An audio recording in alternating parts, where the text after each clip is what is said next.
নিয়মিত ভালোবাসার গল্প পেতে আমাদের সাব্বির ডায়েরি অফিসিয়াল চ্যানেলটি সাবস্ক্রাইব করে পাশে থাকা বেল আইকনটি বাজিয়ে রাখুন।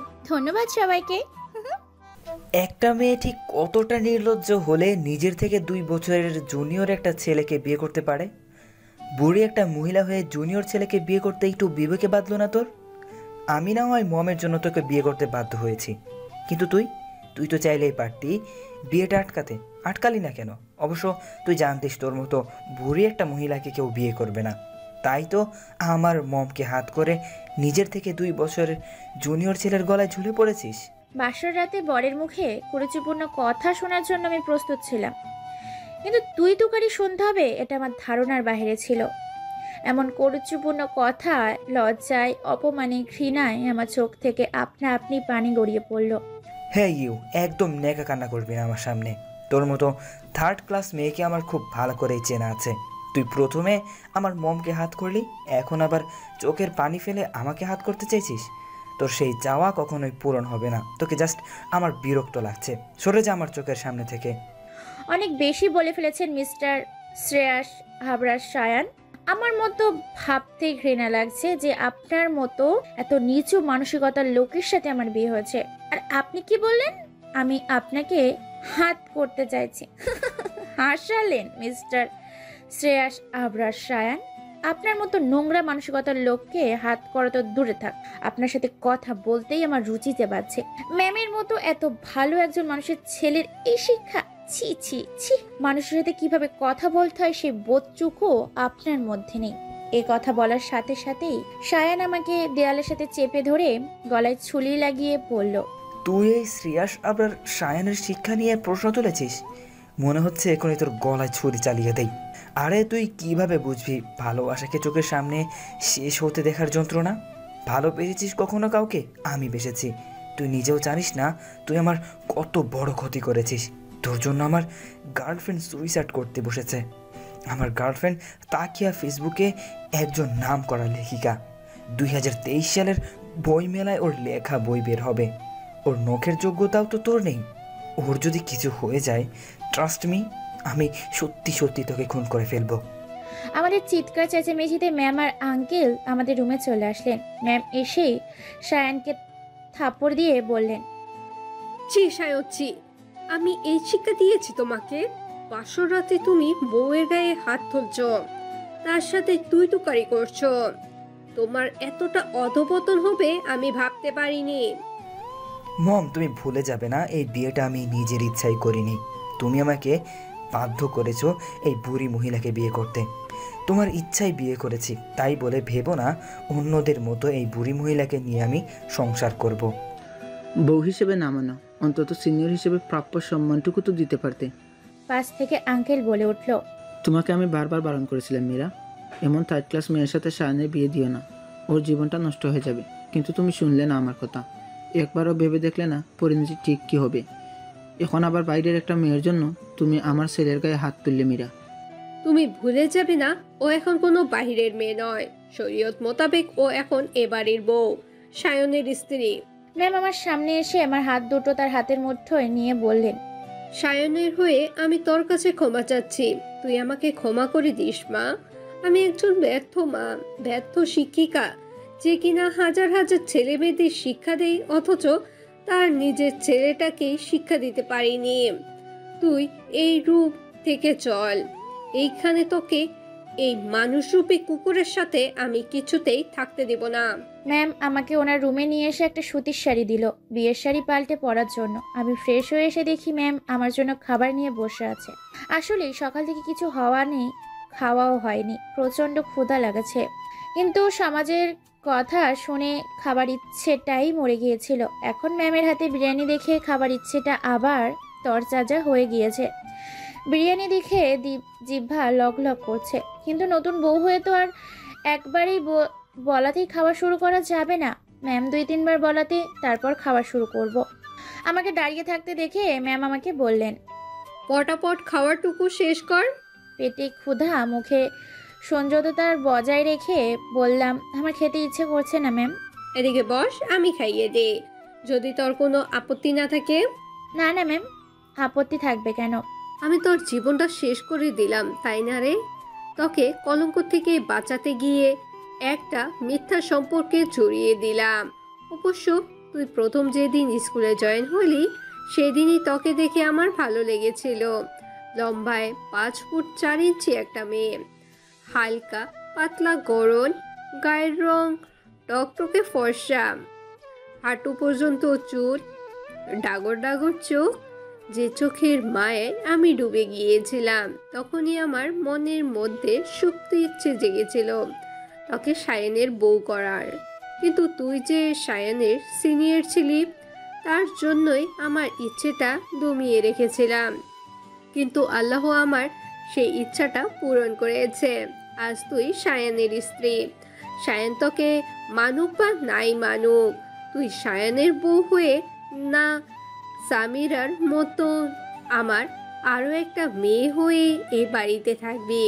আচ্ছা ম্যাম, একটা কথা বলুন তো, আপনার সাথে কি এমনই হবার ছিল? আর যদি আমার বাবা মা বেঁচে থাকতো তাহলে আমাকে আশ্রিতা বুড়ি উপাধি পেতে হতো না। বাদ দে মা, পুরনো কথা ভেবে মন খারাপ করিস না। আল্লাহ যা করেন আমাদের ভালোর জন্যই করেন। সামিরা তো ঘুমিয়ে পড়েছে, তুই বরং আমার পাশে শুয়ে পড়, আমি তোর মাথায় বিলি কেটে দিই।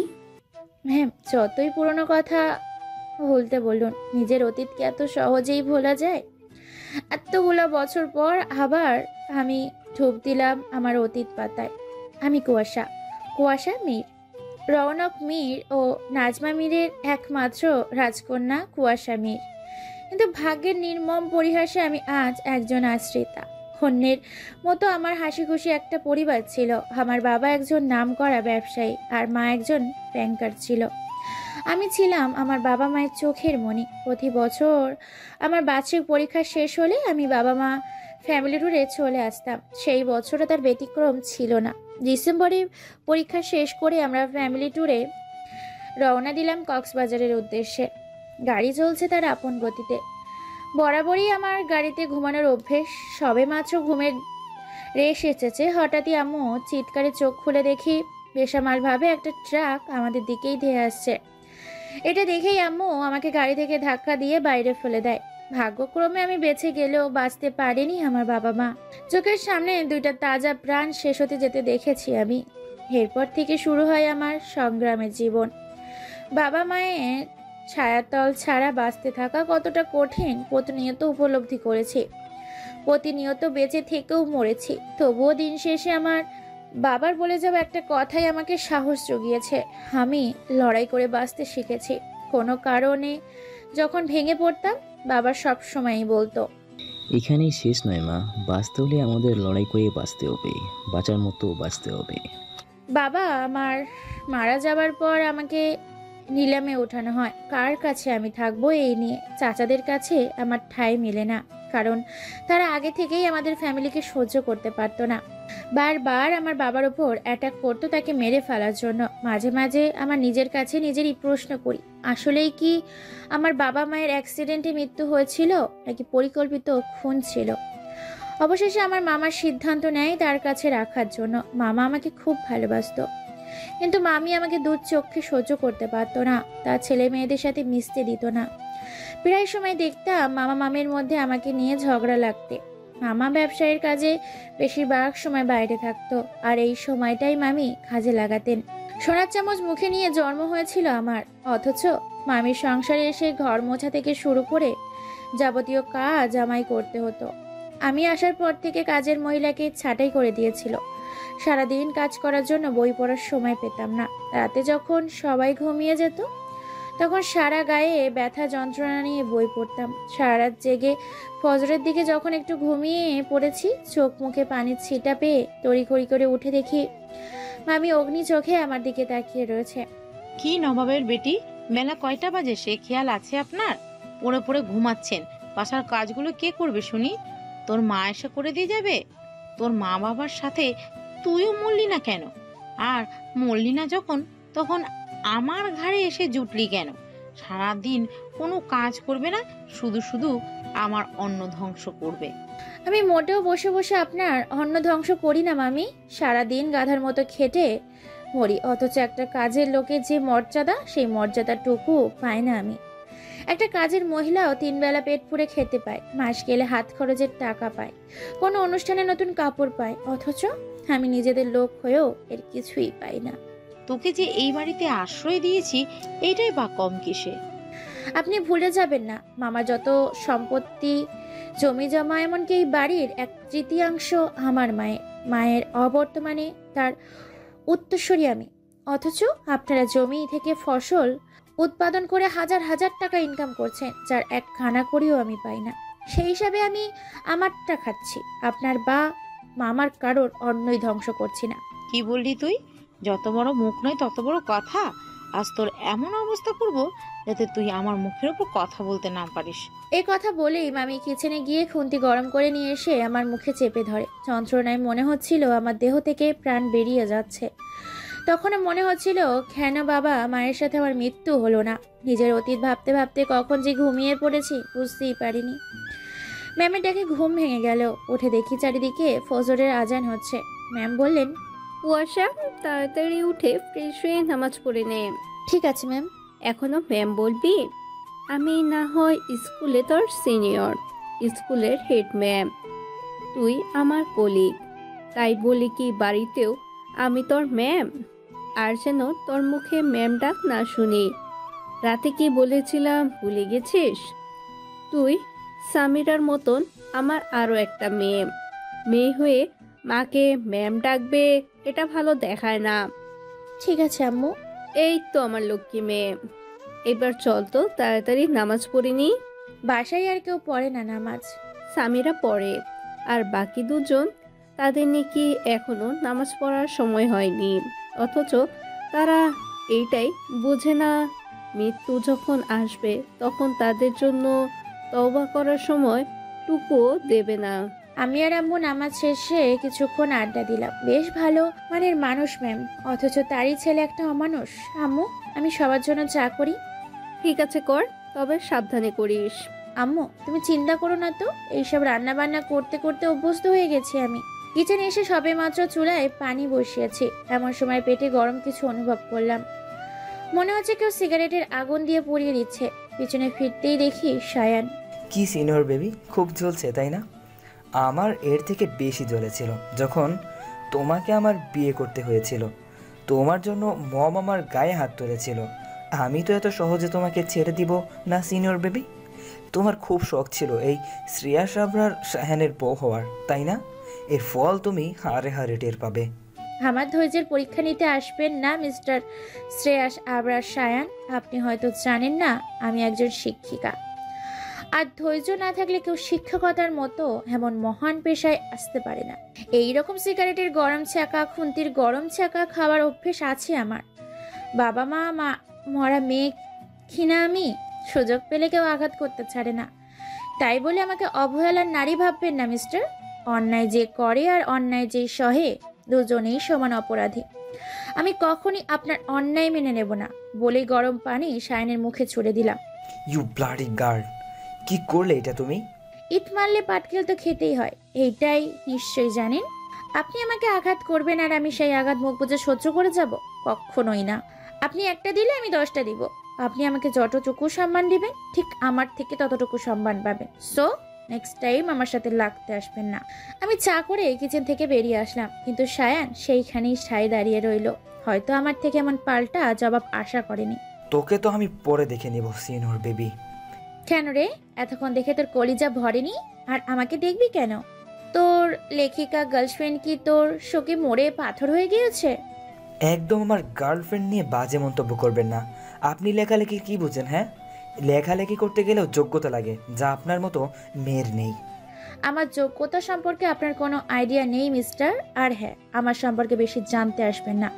দেখা গেল সিনিয়র সম্পর্কে জানতে এসে সিনিয়রের প্রেমেই হাবুডুবু খেলেন। সায়ানকে কিছু বলার সুযোগ না দিয়ে আমি উপরে চলে আসলাম। রুমে এসে দেখি আম্মু ল্যাপটপ নিয়ে কিসের কাজ করছে। এই যে আম্মু, তোমার চা। এইখানে বস, তোর সাথে আমার কিছু কথা আছে। ততক্ষণে চা তো ঠান্ডা হয়ে যাবে। আগে আঙ্কেলের চাটা দিয়ে আসি। ঠিক আছে যা। আসসালামু আলাইকুম, ভেতরে আসতে পারি আঙ্কেল? তুমি এইখানে কেন এসেছো? আমাদের পরিবারের সদস্যদের মধ্যে মনোমালিন্য সৃষ্টি করে। এখন আবার ভালো স্বাস্থ্যে এসেছো। আর কি করার বাকি আছে তোমার? আপনার জন্য চা এনেছিলাম। চায়ের কথা বলতেই আঙ্কেল এসে আমার হাত থেকে চায়ের কাপটা নিয়ে মাটিতে ছুঁড়ে ফেলে দিয়ে বললেন, আর কখনো যেন তোমাকে আমার আশেপাশে না দেখি। এক্ষুনি বের হও আমার রুম থেকে। আমি লজ্জায় অপমানে রুম থেকে বেরিয়ে হতেই বলিষ্ঠ হাতের বাঁধনে আটকা পড়ে গেলাম। পেছনে ফিরতেই দেখি স্বামীরা। আসসালামু আলাইকুম ম্যাম। ওয়ালাইকুম আসসালাম। আচ্ছা ম্যাম, আমি আপনাকে কি বলে সম্বোধন করব? স্কুলে আপনি আমার টিচার, বাসায় আমার একমাত্র ভাইয়ার বউ। এখন তো আপনি আমার কিউট ভাবি হন, তাহলে ভাবিরা কি? না স্বামীরা, তুমি তো জানো আমাদের বিয়েটা অন্য 5 জনের মতো স্বাভাবিকভাবে হয়নি। আমাদের বিয়ের ব্যাপারে কেউ জানেও না। স্কুলের ব্যাপারটা জানাজানি হলেও সবাই আমাকে নিয়ে হাসাহাসি করবে। তার থেকে তুমি বরং আমাকে আপু বলেই দেখো। ঠিক আছে আপু, কিন্তু স্কুলের সবাই তো জানে তোমার ডাক্তারের সাথে বিয়ে হওয়ার কথা ছিল। আসলে মামা আমাকে সব জায়গাতে তার মেয়ের পরিচয় দিত, বলতো আমার 2টা মেয়ে। মামা কিভাবে যেন জানতে পেরেছিল যে মামি আমাকে অত্যাচার করে, ঠিক মতো খেতে দেয় না। এরপর মামা আমাকে বাসায় রাখেনি, আমাকে হোস্টেলে পাঠিয়ে দেয় এবং যাবতীয় খরচ মামাই বহন করত। হোস্টেল থেকে আমি ইন্টার অনার্স মাস্টার্স শেষ করি। মাস্টার্স শেষ করে মাধ্যমিক বিদ্যালয়ের সহকারী শিক্ষিকা পদে আবেদন করি। আর ভাগ্যক্রমে আমার চাকরিটাও হয়ে যায়। চাকরির সুবাদে মামি অনেক পরিবর্তন হয়ে যায়, কারণ মাস শেষে মামার অগোচরে মামির হাতে আমার বেতনের অর্ধেক টাকা দিয়ে দিতাম। এরই মধ্যে হঠাৎ একদিন মামি এসে বলল শুক্রবার আমাকে দেখতে আসবে। যথারীতি দেখতেও এলো। আমাকে তাদের পছন্দও হলো। তারা বিয়ের পাকা কথা বলেও গেল, কিন্তু তখনও তারা জানতো না আমি মামার বাড়ির আশ্রিতা, আমার বাবা মানে। বিয়ের দিন যখন জানতে পারলো আমি মামার মেয়ে নই, বরং আমি তার বাড়ির আশ্রিতা, তখন ছেলে কোনো আশ্রিতাকে বিয়ে করবে না বলে বিয়ের আসর ছেড়ে চলে যায়। জানোই তো একটা মেয়ের বিয়ে ভেঙে যাওয়া কতটা লজ্জার, কতটা অপমানের। অথচ ছেলেদের একটা কেন 1000টা বিয়ে ভাঙলেও কোনো সমস্যা নেই, কারণ আমাদের সমাজে প্রচলিত একটা কথা আছে, স্বর্ণের আংটি বাঁকাও ভালো। বিয়ে ভেঙে যাওয়ার জন্য মামি সবার সামনে আমাকে গালিগালাজ করতে লাগলো। আমি অপায়া অলক্ষী বলে সবার সামনে থাপ্পড় দিতে যাবে, এমন সময় ম্যাম গিয়ে মামির হাত ধরে ফেলে। পাগল হয়ে গেছেন আপনি? এত বড় মেয়ের গায়ে হাত তুলতে দ্বিধাবোধ করছে না? ওমা, এই দেখি মার থেকে মাসির দরদ বেশি। বলি, এতদিন দরদ কই ছিল? ওর মতো অলক্ষী মেয়ের ঠাঁই নেই আমার বাসায়। এতই যখন দরদ দেখাচ্ছেন, তাহলে নিয়ে যান আপনার সাথে করে। হ্যাঁ, নিয়ে যাব আমার একমাত্র ছেলের বউ করে। কুয়াশার অপমান অত্যাচারের কথা অনেক শুনেছি, আজ স্বচক্ষে দেখলাম। কুয়াশার বিয়ে হবে এবং এক্ষুনি হবে। মম, মাথা ঠিক আছে তোমার? তুমি আমাকে বারবার অনুরোধ করছিলে যে এই বিয়েতে উপস্থিত থাকার জন্য, তাই আমি এসেছি। আমি বিয়ে করতে এখানে আসিনি। তাছাড়া তুমি তো জানো আমার গার্লফ্রেন্ড আছে, তবুও তুমি কিভাবে এই মহিলাকে বিয়ে করতে বলছো, যে কিনা আমার 2 বছরের সিনিয়র? তুমি বিয়ে করবে কি না? মম, একটু বোঝার চেষ্টা করো। করবে কি না? হ্যাঁ অথবা না। তুমি খুব ভালো করেই জানো আমি তোমার কোনো কথা ফেলতে পারি না, তার জন্যই এমনটা করলে। ঠিক আছে, আমি বিয়ে করব, তবে শুধু কাগজে কলমে। তাকে কখন আমি স্ত্রীর মর্যাদা দিতে পারবো না। এরপরে সবই তো তোমার জানা আছে স্বামীরা। আপু একটা কথা বলি। বলো। শুনেছি মেয়েদের নাকি একবারই বিয়ে হয়। ভাইয়া যতই তোমার জুনিয়র হোক, এখন সে তোমার স্বামী। তুমি প্লিজ তোমাদের সম্পর্কটা নষ্ট করে দিও না। তোমরা চাইলে তো অন্য 5 জন স্বামী স্ত্রীর মতো স্বাভাবিক জীবনযাপন করতে পারবে। বাস স্বামীরা, তুমি তো দেখছি জ্ঞান দেওয়া শিখে গিয়েছো। মনে হচ্ছে তুমি আমার টিচার আর আমি তোমার ছাত্রী। তোমার মতো কিছুদিন পরেই এসএসসি পরীক্ষা। সকাল সকাল না পড়তে বসে আঙ্কেলের রুমে আড়ি পাচ্ছিলে কেন? আমি তোমার কাছেই যাচ্ছিলাম আপু, হঠাৎ বাবার রুম থেকে চিল্লাচিল্লি শুনে দাঁড়িয়ে গেলাম। তুমি বাবার কথায় কিছু মনে করো না। বাবা তোমাদের বিয়েটা মানতে পারেনি। বাবা চেয়েছিল তার বিজনেস পার্টনারের মেয়ে তাকিয়া আপুকে ভাইয়ার বউ করতে, কিন্তু আম্মু তাকিয়া আপুকে পছন্দ করে না। তাকিয়া আপু অনেক বেশি আধুনিক আর উশৃঙ্খল, যা আম্মুর পছন্দ নয়। আম্মু সবসময় আফসোস করে বলতো, ইস, কুয়াশার মতন এমন একটা মেয়েকে যদি আমার সায়ানের বউ করতে পারতাম। আম্মু একবার চেয়েছিল তোমার মামার কাছে বিয়ের প্রস্তাব নিয়ে যাওয়ার জন্য, কিন্তু তোমার বয়সের কথা চিন্তা করে আবার পিছিয়ে গিয়েছিল। আমার কি মনে হয় জানো, তাকিয়া আপু কখনো ভাইয়াকে ভালোবাসেনি। ভালোবেসেছে ভাইয়ার টাকাকে। ভাইয়াকে শুধু তার স্বার্থে ব্যবহার করছে। যখনই স্বার্থ হাসিল হয়ে যাবে, ভাইয়াকে তখন আর কোনো প্রয়োজন পড়বে না। তাকিয়া তোমার ভাইয়ার লেখিকা গার্লফ্রেন্ড, তাই না? হ্যাঁ শুনেছি, এবারের বইমেলায় নাকি তাকিয়া আপুর বই বের হবে। তবে আমার মনে হয় না তার লেখা বই কেউ কিনে পড়বে। এত বড় নামকরা একজন লেখিকার বই পড়বে না কেন? আপুর যে কুকুরের মতো ব্যবহার, দু কলম লিখতে পেরে নিজেকে অনেক বড় কিছু মনে করে। তোমার ভাইয়া তো খুব এক্সাইটেড তার লেখিকা গার্লফ্রেন্ডের বই প্রকাশিত হওয়ার জন্য। আমিও খুব এক্সাইটেড, তবে তাকিয়া আপুর জন্য নয়, আমার আম্মুর এমনকি ভাইয়ারও পছন্দের একজন লেখিকা সাইফাতুল মুনতাহা আপুর জন্য। মুনতাহা আপু অনলাইনে একজন ফেমাস রাইটার। শুধু তাই নয়, আপু নাটক ও শর্ট ফিল্মের স্ক্রিপ্ট রাইটার হিসেবে কাজ করে। 2023 সালের বইমেলায় আপুর লেখা বইও প্রকাশিত হবে। আমার কতদিনের ইচ্ছা আপুকে ফেস টু ফেস দেখার, তাকে একটু ছুঁয়ে দেওয়ার। কিরে সামিরা, তুই সকাল সকাল পড়তে না বসে এই বুড়ি মহিলার সাথে কিসের এত গল্প করছিস? ও নিশ্চয় তোকে কুবুদ্ধি দিচ্ছে। এই বুড়ি মহিলার থেকে সাবধান থাকবি। ভাইয়া, কাকে বুড়ি বলছো তুমি? আমার মনে হয় তোমার চোখই বুড়ো হয়ে গেছে। তুমি জানো আপুর জন্য ভার্সিটির কত ছেলেরা পাগল। একবার তো আমাদের স্কুলের সাংস্কৃতিক অনুষ্ঠানে একটা জুনিয়র ছেলে আপুকে পুরো স্কুল ক্যাম্পাসের সামনে প্রপোজ করেছিল। যেই না চেহারা নাম রাখছে পেয়ারা। সিনিয়র বেবি, তুমি আমার সাথে আমার রুমে চলো। কেন? বাসর পালন করবো তাই। রাতে তো করতে পারিনি, তাই দিনে করব। তাড়াতাড়ি রুমে আসো। আমি আপনার কথা শুনতে বাধ্য নই। কিভাবে বাধ্য করতে হয় আমার খুব ভালো করেই জানা আছে। আমি যখন বলেছি যাব না, আমার সম্পূর্ণ কথা শেষ হওয়ার আগেই সায়ান আমার হাত ধরে টানতে টানতে ও রুমে নিয়ে গেল। দরজা বন্ধ করে শার্টের বোতাম খুলতে খুলতে আমার দিকে আগাতে লাগলো। এ কি, কোন ধরনের অসভ্যতামি শুরু করেছেন? শার্টের বোতাম খুলছেন কেন? তোমাকে দেখাতে। ছি ছি, আমি কি আপনার বডি দেখতে চেয়েছি নাকি? ডার্টি মাইন্ডের লোক একটা। I hate your dirty mind. তোমাকে এটাই দেখাতে চাচ্ছি যে তুমি গরম পানি ছুঁড়ে আমার বুকের কি অবস্থা করেছো। দেখো কিরকম লাল বর্ণ ধারণ করেছে। তুমি কিভাবে পারলে ওই রকমভাবে গরম পানি ছুঁড়তে? নিজের বেলায় চালডা আর পরের বেলায় ঠান্ডা।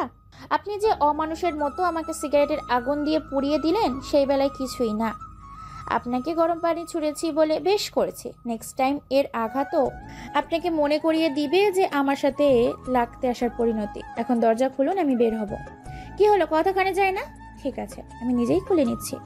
বলে যেই না দরজা খুলতে যাব, তখন সায়ান পেছন থেকে আমার হাত মুছড়ে দিয়ে বলল, এত তাড়াতাড়ি আমি তোমাকে ছাড়ছি না সিনিয়র বেবি। আঘাত যখন তুমি দিয়েছো, মলমও তুমিই লাগাবে। আমি কেন?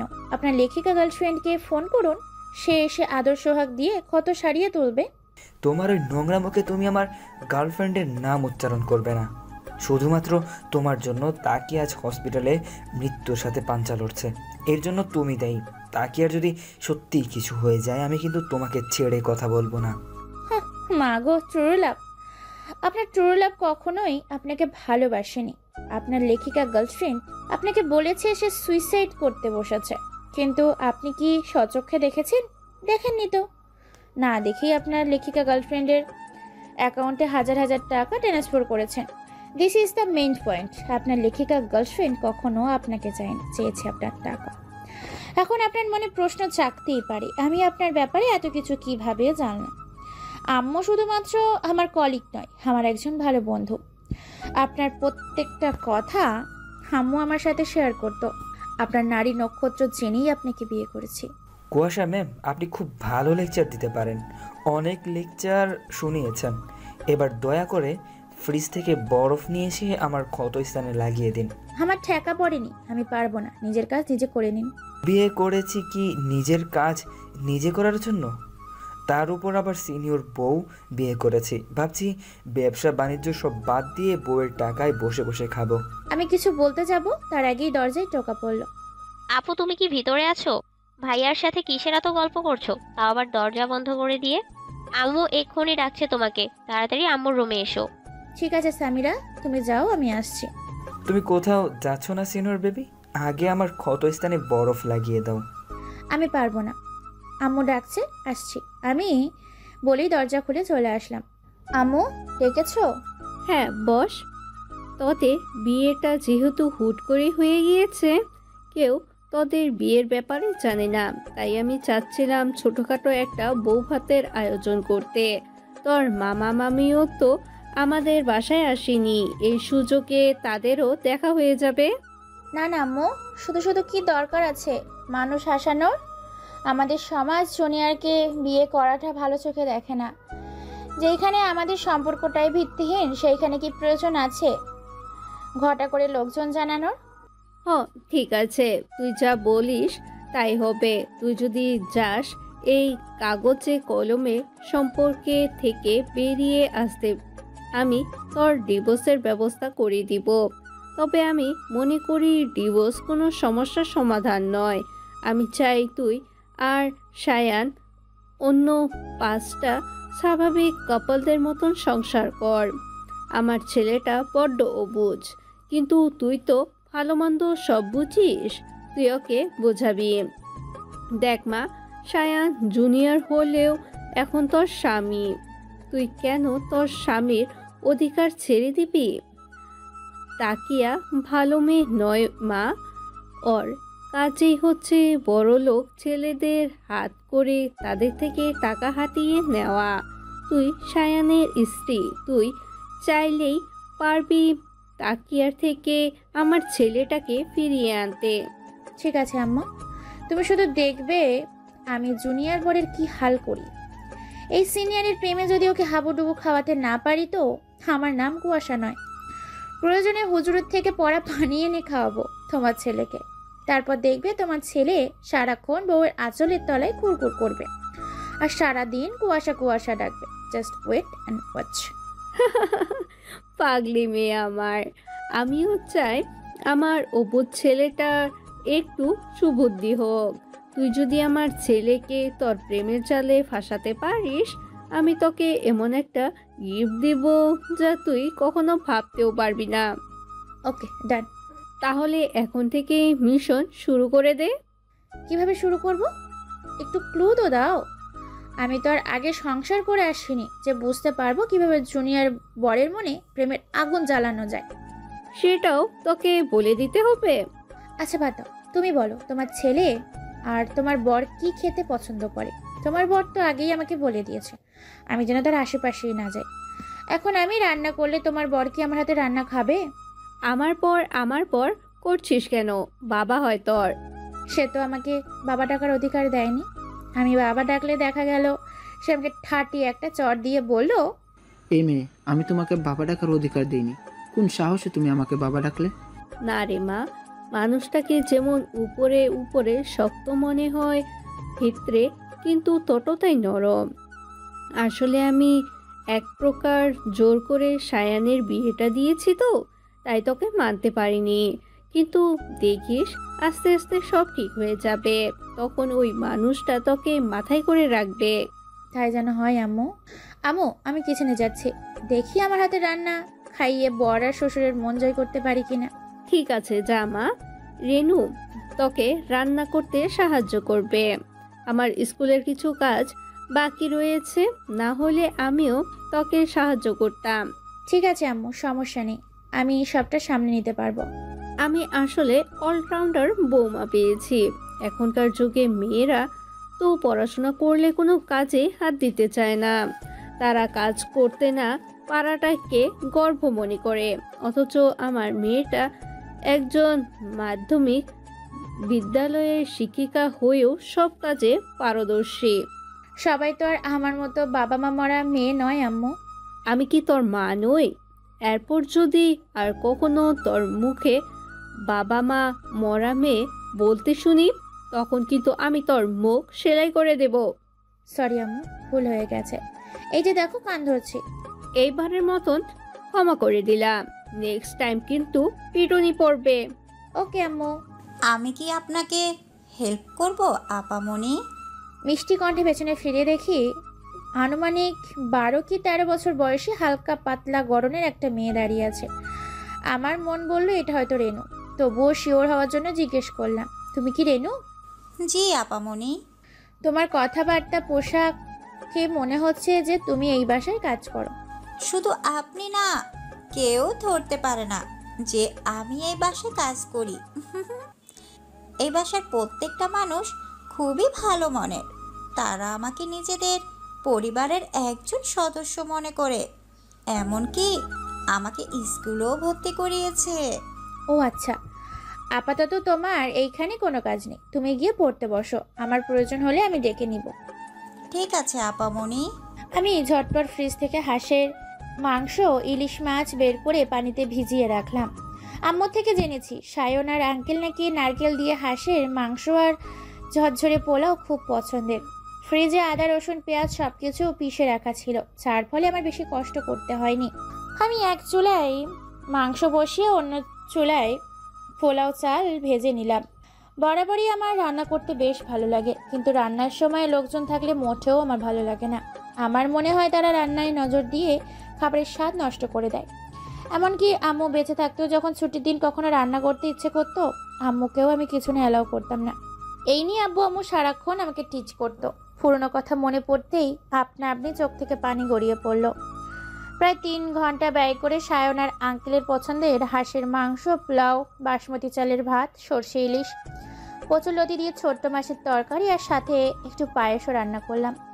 আপামনি, রান্না শেষ হয়ে গিয়েছে? আপনি তো আমাকে ডাকলেন না। রেনু এসেছো? আমি এক্ষুনি তোমাকে ডাকবো ভেবেছিলাম।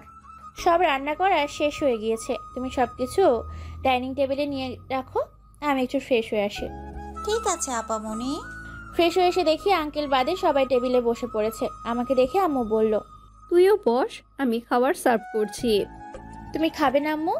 মায়েরা কখনো আগে খায় না মা, তোরা খেয়ে নে, তারপর আমি খাবো। এইটা কেমন কথা আম্মু? তুমিও বসো না, সবাই মিলে একসাথে খাবার মজাই আলাদা। মীরা, মনে হচ্ছে আজ বাসায় ভালো মন্দ রান্না হয়েছে। ভেবেছিলাম তোমার উপর অভিমান করে আজ বাইরে থেকে খাবার খাবো, কিন্তু খাবারের গ্রানি রুমে থাকা দুষ্কর হয়ে পড়ছিল আমার জন্য। অভিমান ভুলে চলে এলাম খেতে, এখন তাড়াতাড়ি খেতে দাও। হ্যাঁ দিচ্ছি। খাবার টেবিলে পিনপন নিরাপত্তা চলছে, কারো মুখে কোনো কথা নেই, যে যার মতো খাচ্ছে। হঠাৎই আঙ্কেল বলে উঠলো, মীরা তোমার হাতটা দাও দেখি। কেন, কি করবে? তোমার রান্নার হাত দেখবো। আজ হঠাৎ এত ভালো রান্না কিভাবে করলে?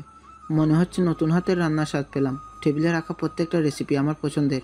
তোমাকে তো হাজারবার বলেও কচুলতি রান্না করাতে পারি না।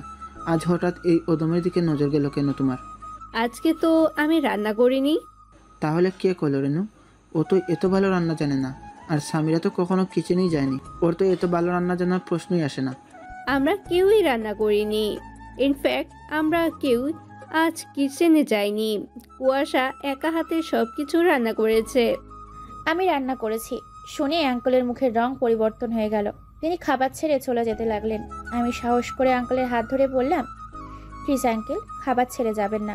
অপরাধ আমি করেছি, খাবার তো কোনো অপরাধ করেনি। আপনি প্লিজ যাবেন না। আজ থেকে 8 বছর আগে বাবা মাকে হারিয়েছি। আমারও ইচ্ছে হয় সবার সাথে বসে খেতে। বিয়ে নিয়ে প্রত্যেকটা মেয়ের স্বপ্ন থাকে, আমিও এর ব্যতিক্রম ছিলাম না। জানেন আঙ্কেল, আমি সবসময় মনকে সান্ত্বনা দিয়ে বলতাম, বাবা মাকে হারিয়েছি তো কি হয়েছে, শ্বশুর শাশুড়ির মাঝে আমি আবার নতুন করে বাবা মা খুঁজে নিব। কিন্তু সবার ভাগ্য তো আর সব সুখ জোটে না। আমার কথা শুনে আঙ্কেল চুপচাপ খেতে বসে লাগলো।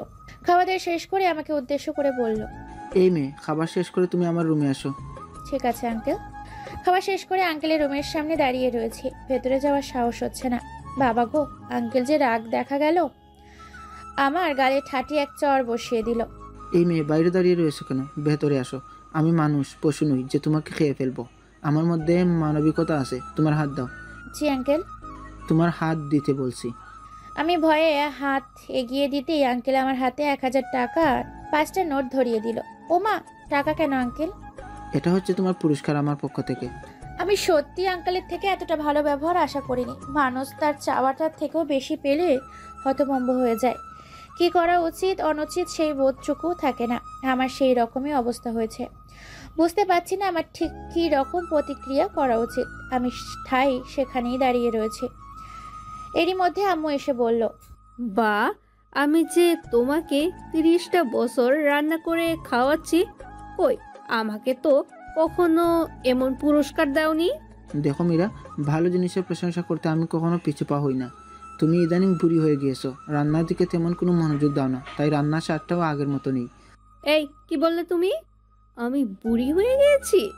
তুমি জানো ভার্সিটির কত টিচাররা এখনো আমার দিকে তাকিয়ে থাকে। তারা তোমার ওই সাদা চুল দেখে এটাই ভাবে যে তোমার মতো বুড়ি মহিলা আমার মতো এমন হ্যান্ডসাম বল পেল কীভাবে। কিছুদিন পরে দাদু হয়ে যাবে, আর এখনো নিজেকে হ্যান্ডসাম দাবি করছো। দেখেছো আপু, তুমি মাত্র একদিন হয়েছে এই বাসার বউ হয়ে এসেছো, আর এর মধ্যেই আমাদের বাসার পরিবেশটাই পাল্টে গেছে। আস্তে আস্তে দেখো বাবা তোমাকে অনেক ভালোবাসবে। আমার তো হিংসে হচ্ছে আপু, আমার বাবা মায়ের ভালোবাসায় ভাগ বসাবে তুমি। তোমাকে তো এই বাসায় রাখছি না স্বামীরা। তোমার এসএসসি পরীক্ষা শেষ হলেই আম্মুকে বলে তোমাকে এই বাসা থেকে বিদায় করে দিব। আমিও আমার ভালোবাসায় তোমাকে ভাগ বসাতে দিব না। আমি তো এত তাড়াতাড়ি বিয়ে করব না আপু, আমিও তোমার মতো আম্মুর মতো একজন আদর্শ শিক্ষিকা হব। আপু তুমি বরং আমাকে ঝটপট ফুপি আম্মু বানিয়ে দাও। বলেই সামিরা এক দৌড়ে রুমে চলে গেল। রুমে এসে দেখি সায়ান এক কোলের ওপর ল্যাপটপ নিয়ে বসে কাজ করছে। আমি তড়িঘড়ি করে ল্যাপটপ সরিয়ে সায়ানের কোলের ওপর বসে পড়লাম। সিনিয়র বেবি, তোমার সাহস কিন্তু বেড়েই চলেছে। সকালের ঘটনা কি তুমি ভুলে গিয়েছো? তোমার সাহস হলো কি করে আমার কোলে বসার? কোলে বসেছি বেশ করেছি। আপনি আমার বিয়ে করাবর, শুধু কোলে নয়, আপনার ঘাড়ে বসার অধিকারও আমি রাখি। আর আজ থেকে আমি এই রুমে এই বিছানেই থাকবো। ইম্পসিবল, ভুলেও আমার ধারে কাছে আসবে না। যেইখানে আছো সেখানেই থাকো। ও মা, বিয়ে করেছে কি বর ছেড়ে দূরে থাকার জন্য? তার উপর বর যদি জুনিয়র হ্যান্ডসাম হয় তাহলে তো কথাই নেই। সিনিয়র বেবি, তুমি নামো তো আমার কোল থেকে। যেই মুটকির মুটকি, তুমি আমার হাড্ডি গুটি ভেঙে গুঁড়ো গুঁড়ো হয়ে গেল। সিরিয়াসলি আমি মুটকি? কোনো সন্দেহ আছে? হুম। এইটা কি করলে তুমি সিনিয়র বেবি? সরি, আমি আসলে অতি খুশি হয়ে দিয়ে দিয়েছি। আশ্চর্য, মুটকি বলায় খুশি হওয়ার কি আছে? আমার কত দিনের ইচ্ছে কেউ আমাকে মুটকি বলবে, আর আমি মুটকি কথাটা শুনে আমার কান দুটো সার্থক করব। আজ আপনি আমার সেই চাওয়াটা পূরণ করেছেন। আমার স্বাস্থ্যের জন্য সবাই আমাকে সুটকি বলে খেপাতো, এমনকি রাস্তার কুকুরটাও আমার দিকে ফালফাল করে তাকিয়ে ভাবতো এটা কি মানুষ নাকি হান্ডির বস্তা। যান, আজকের এই খুশিতে আপনাকে একদিন ট্রিট দিয়ে দিব। তোমার হাতে কি সিনিয়র বেবি? নিশ্চয়ই ড্যাড ডেকে নিয়ে কেলানি দিয়েছে। ড্যাড একদম উচিত কাজ করেছে। জি না, আঙ্কেল পুরস্কার স্বরূপ আমাকে 5,000 টাকা দিয়েছে। টাকার কথা বলতেই সোয়ান ছো মেরে আমার হাতে টাকাটা নিয়ে গেল। আপনি আমার টাকা নিলেন কেন? এই টাকাটা আঙ্কেলের থেকে আমার প্রথম পাওয়া। আমার কাছে এই 5,000 টাকার মূল্য 5 কোটি টাকার সমান। আপনি আমার টাকা ফেরত দিন বলছি। আমার এখন টাকার প্রয়োজন, তাই নিয়েছি। তোমাকে পরে শোধ করে দিব। আমিও শাওনের হাত থেকে টাকাটা নিয়ে নিলাম। মিস্টার সায়ান, আপনি যদি বাগানের কচু হয়ে থাকেন, আমিও গাছের বাতাবি লেবু। আমার সাথে টক্কর দেওয়া এত সহজ নয় মিস্টার শ্রেয়াস হাবরার সায়ান। আপনার টাকার প্রয়োজন বলতে শুধু তাকিয়ার পেছনে ফালতু টাকা ব্যয় করা, এটা আমি খুবই ভালো করেই জানি। আমার টাকা আমি যেভাবে ইচ্ছে যার পেছনে ইচ্ছা ব্যয় করব, এই ব্যাপারে তুমি বলার কে? আমি আপনার বিয়ে করা বউ, আপনার উপর সম্পূর্ণ অধিকার আছে আমার। এখন থেকে আপনার অ্যাকাউন্টে কোনো টাকা থাকবে না, সব টাকা আমার অ্যাকাউন্টে ট্রান্সফার হবে। মাস শেষে আমি আপনাকে হাত খরচার টাকা দিব। ওখাতে অনেক টাকা ব্যয় করেছেন, আর নয়। তুমি কিন্তু তোমার লিমিট ক্রস করে যাচ্ছ সিনিয়র বেবি। আমি তোমার কোনো কথা শুনতে বাধ্য নই। আপনি ভুলে যান কেন আমি একজন শিক্ষিকা? শিক্ষিকারা অবাধ্যকে কিভাবে বাধ্য করতে হয় সেটা খুব ভালো করেই জানে। Look at the phone. কিসের ভিডিও এটা? আপনি নিজ চোখেই দেখুন। ছিছি, এমন নোংরা ভিডিও করতে তোমার একটুও বিবেকে বাঁধলো না? এক্ষুনি ডিলিট করে বলছি। No way dare. আপনি যদি আবার কথা অনুযায়ী না চলেন, এই ভিডিও মুহূর্তের মধ্যে ভাইরাল হয়ে যাবে। তো মিস্টার জুনিয়র, একবার ভেবে দেখুন তো, আপনার এই লজ্জাজনক ভিডিও একবার যদি ভাইরাল হয়ে যায়, আপনার নাম, যশ, খ্যাতি, ক্যারিয়ার, এমনকি আপনার লেখিকা গার্লফ্রেন্ডও হাতছাড়া হয়ে যাবে। নাও ইওর চয়েস। আমার কথা অনুযায়ী চলবেন নাকি ভিডিও ভাইরাল করবেন? গতকাল রাতে আমার ট্রাউজার খুঁজে পেয়েছিলাম না, তাই লুঙ্গি পরে ঘুমিয়েছিলাম। লুঙ্গিতে আমার দুর্বলতা রয়েছে, আর তুমি আমার সেই দুর্বলতার সুযোগ নিয়েছো। তুমি মোটেও ঠিক করোনি সিনিয়র বেবি। রাতে আমার লাগেজ নিতে এসে দেখি যে আপনার লুঙ্গি আকাশে উড়ে গেছে। আমিও ভাবলাম আপনার মতো ঘাটতারাকে সোজা করতে এর থেকে ভালো কোনো অস্ত্র নেই। ব্যাস ভিডিও করে নিলাম। কিন্তু আপনি তো আমার কথা অনুযায়ী চলবেন না, তার চেয়ে বরং ভিডিওটা আমি ভাইরালই করে দিই। অনেক লাইক, কমেন্ট, শেয়ার হবে। আপনার ভিডিও ভাইরাল করে আমিও ভাইরাল হয়ে যাই। এক পৌষে কিন্তু শীত যায় না, আমারও সময় আসবে, তখন আমি তোমাকে ঠিক দেখে নিব। উফ জুনিয়র, বিশ্বাস কর, আমিও চাই তুমি আমাকে দেখো। আমি তো তোমাকে বারণ করিনি দেখতে। দেখো না, কলিজা ভরে দেখো। খুব মজা লাগছে তোমার, তাই না? অবশ্যই, কি করব বলো? সোজা আঙুলে যখন ঘৃণা ওঠে তখন আঙুল তো বাঁকা করতেই হয়। শাহানের সাথে এইভাবে মজার খুনসুটিতে কেটে যায় 1 সপ্তাহ। বিয়ে উপলক্ষে স্কুল থেকে 1 সপ্তাহের ছুটি নিয়েছিলাম। আজ থেকে আবার স্কুল জয়েন করতে হবে। আমি তাড়াতাড়ি উঠে ফজরের নামাজ পড়ে নিলাম। সায়ানকে অনেকবার ডাকলাম কিন্তু উঠলো না। আমি জানি সায়ান জেগে জেগেই ঘুমানোর ভান করেছে যাতে নামাজ পড়তে না হয়। সায়ান খুব খারাপ হয়ে যাচ্ছে, কিন্তু সিনেমাতে দেখতাম গাড়ি নিয়ে গাছের সাথে অ্যাক্সিডেন্ট করে নায়ক নায়িকার স্মৃতি হারিয়ে যেত। কিন্তু তোমার কি অতিরিক্ত ঘুমের কারণে স্মৃতিশক্তি হারিয়ে গেল নাকি? তুমি কি জিরের কথা ভুলে গিয়েছ? এখন থেকে ঠিক 5 মিনিট সময় দিলাম, এর মধ্যে যেন দেখি তুমি মসজিদে চলে গিয়েছ। আমার কথা অবাধ্য হলে জানো তো কি করব? বেশি কিছু করব না বেবি, শুধু ভিডিওটা ভাইরাল হয়ে যাবে। যাচ্ছি তো সিনিয়র বেবি, এত পেড়া দাও কেন? সোজা করে বললেই তো পারো। আমি রুমটা গুছিয়ে কিচেনে চলে গেলাম। কিচেনে গিয়ে দেখি আম্মু রাস্তা নেড়ি করছে। আমি আম্মুকে পেছন থেকে জড়িয়ে ধরে বললাম, গুড মর্নিং আম্মু। Good morning to baby. তুমি কিচেনে কেন আম্মু? আমি রান্না করতাম। তুই তো এই 1 সপ্তাহ রান্না করেছিস মা, আজকে থেকে তোর আবার স্কুলে জয়েন করতে হবে। এখন রান্না করে আবার দিন ভরে বকবক করতে হবে, অনেক কষ্ট হয়ে যাবে তোর। আমার তো তেমন ক্লাস নিতে হয় না, কিন্তু তোর তো অনেকগুলো ক্লাস নিতে হয়, তাই ভাবলাম আমি রান্না করি, তুই বরং ছুটির দিনে রান্না করিস। ঠিক আছে আম্মু। আমি নাস্তা সেরে রেডি হয়ে স্কুলে চলে আসলাম। স্কুলে এসেই মিনহাজ স্যারের সাথে দেখা হয়ে গেল। আরে কুয়াশা, কেমন আছো? আলহামদুলিল্লাহ ভালো, আপনি কেমন আছেন স্যার? আমার আর ভালো থাকা হলো কই, বাদ দাও আমার কথা। তোমার সংসার জীবন কেমন চলছে? আপনাকে তো বলা হয়েছিল, আসলেন না কেন বিয়েতে? চোখের সামনে নিজের ভালোবাসার মানুষকে অন্যের হাতে দেখার সাহস আমার ছিল না কুয়াশা। মানে কি স্যার? কে আপনার ভালোবাসার মানুষ? মিনহাজ স্যার আমার কথার উত্তর না দিয়ে বলল, কুয়াশা চলো আমরা ক্যান্টিনে গিয়ে বসি, যদি তোমার কোনো আপত্তি না থাকে। ক্লাস শুরু হওয়ার এখনো তো দেরি আছে। ঠিক আছে স্যার, চলুন। আমরা ক্যান্টিনে গিয়ে বসলাম। বেশ বড় ক্যান্টিন এটা, অনেক মানুষের আনাগোনা হয় এইখানে। কুয়াশা কি খাবে বলো, খালি মুখে তো আর গল্প জমবে না। আমি মাত্রই নাস্তা সেরে এসেছি, এখন কিছুই খাবো না। খাবো না বললে তো হবে না, কিছু একটা খাও। ঠিক আছে, কফি খাওয়াই যায়।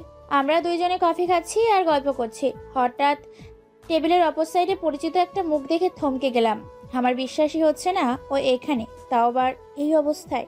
টেবিলের অপর সাইডে আর কেউ নয়, স্বয়ং তাকিয়া বসে রয়েছে। শুধু তাকিয়া একা নয়, ওর সাথে একটা ছেলেও বসে রয়েছে।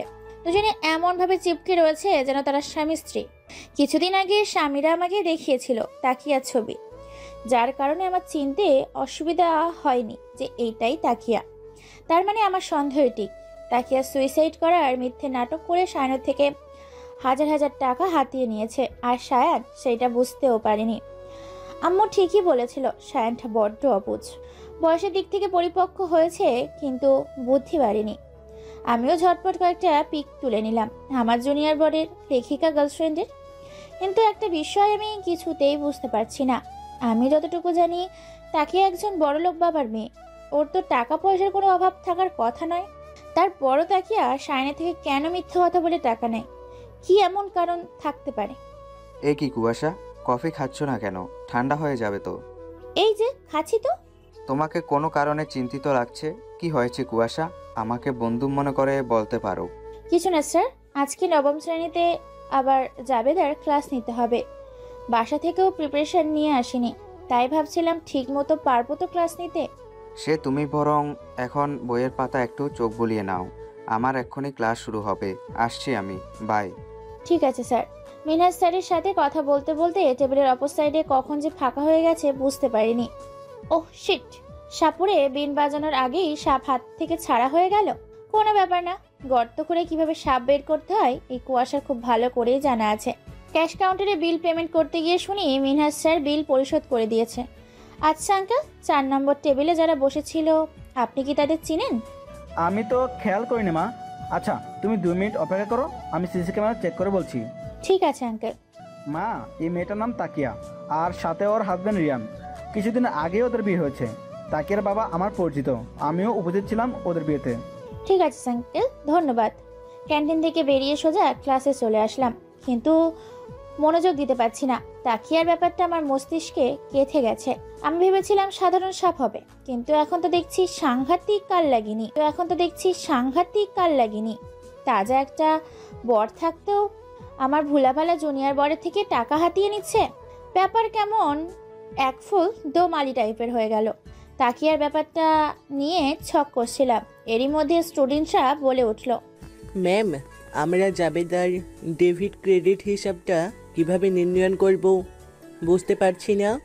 সমস্যা নেই, আমি বুঝিয়ে দিচ্ছি। হিসাব 5 প্রকার, এইটা নিশ্চয়ই তোমরা জানো। জি ম্যাম। 5 প্রকার হিসাব হলো: 1 সম্পদ, 2 দায়, 3 মালিকানা সত্ত্ব, 4 আয়, 5 ব্যয়। এর মধ্যে সম্পদ আর ব্যয় বৃদ্ধি পেলে ডেবিট আর হ্রাস পেলে ক্রেডিট। অপরদিকে দায় মালিকানা সত্ত্ব আয় বৃদ্ধি পেলে ক্রেডিট আর হ্রাস পেলে ডেবিট। যেমন একটা উদাহরণ দিই, নগদ 10,000 টাকা দিয়ে একটা আলমারি ক্রয় করা হলো। এইখানে আলমারি ক্রয় করার ফলে আমাদের সম্পদ বৃদ্ধি পেয়েছে আর নগদ অর্থ হ্রাস পেয়েছে। তাহলে আমাদের জাবেদা হবে সম্পদ বৃদ্ধি পাওয়ার জন্য আলমারি হিসাবে ডেবিট, আর নগদ অর্থ কমে যাওয়ার জন্য নগদার হিসাব ক্রেডিট। অন্য একটা উদাহরণ দিই, কামালের নিকট নগদে বিক্রয় 5,000 টাকা। এখানে নগদে বিক্রয় করার ফলে নগদ টাকা বৃদ্ধি পেয়েছে আর বিক্রয় করার ফলে আয় বৃদ্ধি পেয়েছে। তাহলে এইখানে জাবেদা হবে নগদ টাকা বৃদ্ধির কারণে নগদান হিসাবে ডেবিট, অপরদিকে আয় বৃদ্ধি পাওয়ার কারণে বিক্রয় হিসাবে ক্রেডিট। এই একই নিয়মে সব জাবেদা করতে হবে। আগে বুঝতে হবে কোন হিসেবটা বৃদ্ধি পেয়েছে আর কোনটা হ্রাস পেয়েছে। আশা করি তোমরা বুঝতে পেরেছো। জি ম্যাম, পারবো আমরা। লাঞ্চের পর আরও 2টা ক্লাস শেষ করে আমি আম্মু বাসায় ফিরে এলাম। রুমে এসে দেখি সায়ান ল্যাপটপ নিয়ে কাজ করছে। সায়ান, আমার জন্য 1 গ্লাস ঠান্ডার শরবত নিয়ে আসো তো, খুব ক্লান্ত লাগছে। একটু তাড়াতাড়ি যাও, আমি ততক্ষণে ফ্রেশ হয়ে আসি। আমাকে বলছো? আমার কি দ্বিতীয় বর আছে যে তাকে বলবো? আমি নিজে কখনো জগ থেকে গ্লাসে পানি ঢেলে খাই না, আর তোমাকে আমি শরবত করে এনে খাওয়াবো? How funny. সায়ান, তোমাকে কিছু দেখানোর আছে আমার। আমার কিছু দেখা লাগবে না সিনিয়র বেবি। তোমার কিছু দেখানো মানেই আমার মান সম্মান নিয়ে টানাটানি করা। তার থেকে বরং আমি তোমার জন্য শরবত করে নিয়ে আসছি। এই তো বউয়ের বাধ্য গুলুমুলু বর একটা, গাল টেনে দিয়ে বললাম। এই একদম আমার গাল টানবে না, বিরক্ত লাগে এটা আমার। আমার সেই ছোটবেলার অভ্যেস, বাচ্চাদের দেখলেই গান টানতে না পারলে ভালো লাগে না। এইটাকে আদর করা বলে, বুঝলে? লাগবে না আমার এমন আদরের। ঠিক আছে, তুমি তাড়াতাড়ি শরবত নিয়ে আসো। ফ্রেশ হয়ে এসে দেখি সায়ন সত্যি সত্যি শরবত নিয়ে আসছে। এই নাও তোমার শরবত, এখন আবার মুখে তুলে খাইয়ে দিতে বলো না জানো। অবশ্য তুমি চাইলে দিতে পারো, আমি কিছু মনে করব না। তুমি ভেবো না সিনিয়র বেবি, আমি তোমাকে ভালোবেসে শরবত করে নিয়ে আসছি। শুধুমাত্র ভিডিওটার জন্য ব্ল্যাকমেইলের শিকার হয়ে আমাকে এত কিছু করতে হচ্ছে। তোমার মতো কত ভারতালা পোলা প্যান্ট এক চুটকিতে সোজা করে দিয়েছি, আর তুমি কিনা বাসর রাতে আমার গলায় ছুরি চালিয়ে দিয়েছিলে। সত্যি সায়ান, তোমার সাহসের প্রশংসা করতে হয়। তুমি যার কারণেই আমার গলায় ছুরি ধরেছিলে, তোমার সেই লেখিকা গার্লফ্রেন্ড যে বিবাহিত, তুমি কি জানো? তাকিয়ার বিয়ের কথা জানার পরেও সায়ানের মধ্যে কোনো প্রতিক্রিয়া লক্ষ্য করা গেল না। আমি তো ভেবেছিলাম হয়তো গার্লফ্রেন্ডের বিয়ের সংবাদে বেচারা কান্নাকাটি করে রুমের মধ্যে হাঁটু পানি বানিয়ে দিবে, বাট সেরকম কিছুই হলো না। তুমি কিভাবে জানলে? আর তুমি যে সত্য কথা বলছো তারও তো কোনো প্রুফ নেই। প্রুফ আছে সায়ান, এটা তো কাঁচা খেলোয়াড় আমি নই। আমি জানতাম মুখের কথাই তুমি বিশ্বাস করবে না, তাই প্রমাণ সঙ্গে করেই নিয়ে আসছি। Look at the phone. প্রথমত, স্বামী স্ত্রী না হলে কখনো কেউ এইভাবে চিপকে থাকবে না, আর দ্বিতীয়ত এই রেকর্ডে যা আমি ক্যাশ কাউন্টারে আঙ্কেলের মুখে শুনেছি। দেখো সায়ান, অনেক হয়েছে, আর নয়। তোমাকে আমি বারবার বলেছি তাকিয়া ভালো মেয়ে নয়, ওর থেকে ফিরে আসো প্লিজ। আমি বলছি না আমাকে ভালোবাসার জন্য, স্ত্রীর মর্যাদা দেওয়ার জন্য। তুমি তাকিয়ার থেকে ফিরে আসো, এইসবের কোনো প্রয়োজন নেই আমার। তবুও তুমি তাকিয়ার থেকে ফিরে আসো, এইটা শুধু আমার একার নয়, আম্মুরও অনুরোধ। সরি, আমি তোমাদের অনুরোধ রাখতে পারবো না। আমি চাইলেও তাকিয়া আমাকে মুক্তি দেবে না। আমার যে তাকিয়ার কাছে হাত পা বাঁধা রয়েছে। কেন সায়ান, চুপ করে থেকো না সায়ান, আমি কিছু জিজ্ঞেস করছি। আমি বলতে পারবো না সিনিয়র বেবি। চুপ করে থাকা কোনো সমস্যার সমাধান নয়। তোমার জন্য প্রতিনিয়ত আম্মু কষ্ট পাচ্ছে। আমি চোখের সামনে আম্মুর কষ্ট সহ্য করতে পারবো না। তুমি প্লিজ বলো সায়ান। এরপর সায়ান যা বলল তা শোনার জন্য আমি মোটেও প্রস্তুত ছিলাম না। তাকিয়ার সত্য উদ্ধারণ করতে এসে যে এত বড় একটা সত্যের মুখোমুখি হতে হবে আমি কখনো ভাবিনি। আজ থেকে 8 বছর আগের ঘটনা। আমি তখন নতুন নতুন ড্রাইভিং শিখেছি। ডিসেম্বরে আমার পরীক্ষা শেষ করে আমরা ফ্রেন্ড সার্কেলের সবাই মিলে গ্রামে ঘুরতে যাই, আমার দাদু বাড়ি। আমাদের ফ্রেন্ড সার্কেলে তাকিয়া সহ আরও 2টা মেয়ে ছিল। গ্রামের পরিবেশ আসলে ভিন্ন। আমরা শহরে 4 দেয়ালের বন্দি থেকে সেই ভিন্নতা অনুভব করতে পারি না। গ্রামে ভোরবেলার পাখির কিচিরমিচির শব্দ, দূর থেকে মক্তবের বাচ্চাদের কোরআন তেলাওয়াতের মধুর কণ্ঠে ঘুম ভেঙে যায়। শহরের মতো গ্রামে ঝর্ণা নেই, আছে পুকুর যেখানে মুক্ত হাসির মতো সাঁতরে বেড়ানো যায়। গ্রামে বিদ্যুতের আনাগোনা নেই, আছে আকাশ ভরা জ্যোৎস্না। আর রান্নার কথা না বললেই নয়। এইখানে মাটির উনুনে রান্না করা হয়, যার স্বাদ শহরের গ্যাসের চুলার রান্না করা খাবারের স্বাদকে হার মানিয়ে দেয়। এইভাবে মজার মজার খাবার, গ্রামীণ পরিবেশ, হাসি ঠাট্টা, মজা খুনসুটিতে কখন যে গ্রাম থেকে বিদায় নেওয়ার সময় হয়ে যায় বুঝতে পারিনি। গ্রাম থেকে সাধারণ ঘোল পাওয়া যায়, যা অনেকটা নেশা জাতীয়। গ্রাম থেকে ফেরার পথে আমরা সবাই মজার চলে ঘোল খাই, যা আমার জীবনের সবচেয়ে বড় ভুল ছিল। সেই ভুল প্রতিনিয়ত করে করে খাচ্ছে আমাকে। দিন শেষে আমার মনে হয় আমি অপরাধী, আমার অপরাধের কোনো ক্ষমা নেই। এইটুকু বলেই সায়ান গ্লাসে রাখা শরবত খেয়ে নিল। আমি স্পষ্ট বুঝতে পারছি সায়ানের কণ্ঠ কেঁপে উঠছে। তারপর কি হলো? তুমি কি এমন করলে? তার জন্য নিজের কাছে নিজেই অপরাধী হয়ে আছো? খুন মানে কি? মানে আমি খুন করেছি। হ্যাঁ, আমি একটা খুনি। আমার জন্য 2টা প্রাণ শেষ হয়ে গিয়েছে। আর সেই খুনের ঘটনা ধামাচাপা দিতেই তাকে আমাকে ব্ল্যাকমেল করে আমার থেকে টাকা নেয়। সায়ান প্লিজ হেয়ালি না করে বলো তোমার কি হয়েছিল। ঘোল খাওয়ার কারণে আমার মধ্যে অনেকটা নেশার প্রভাবিত হয়। শহরের মধ্যে প্রবেশ করতেই ফ্রেন্ড সার্কেলের সবাই যার যার গন্তব্যের স্থলে নেমে যায়। আর তাকিয়ার বাসা আমার বাসার কাছাকাছি হওয়ায় তাকিয়া থেকে যায়। গাড়ি চলছিল আপন গতিতে।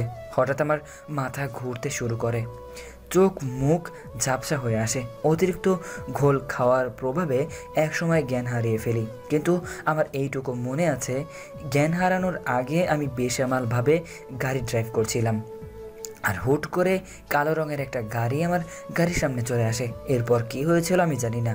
জ্ঞান ফেরার পর তাকিয়া বলেছিল আমার জন্য নাকি ওই গাড়িতে থাকা 2টো প্রাণ শেষ হয়ে গিয়েছিল। ঘটনার আকস্মিকতায় আমি অনেকটা ঘাবড়ে যাই। তাকিয়া বারবার পুলিশকে সবটা বলে দেওয়ার হুমকি দিচ্ছিল। আমি তাকিয়াকে হাত জোর করে বলি ও যেন বিষয়টা ধামাচাপা দিয়ে রাখে, না হলে আমার ক্যারিয়ার শেষ হয়ে যাবে।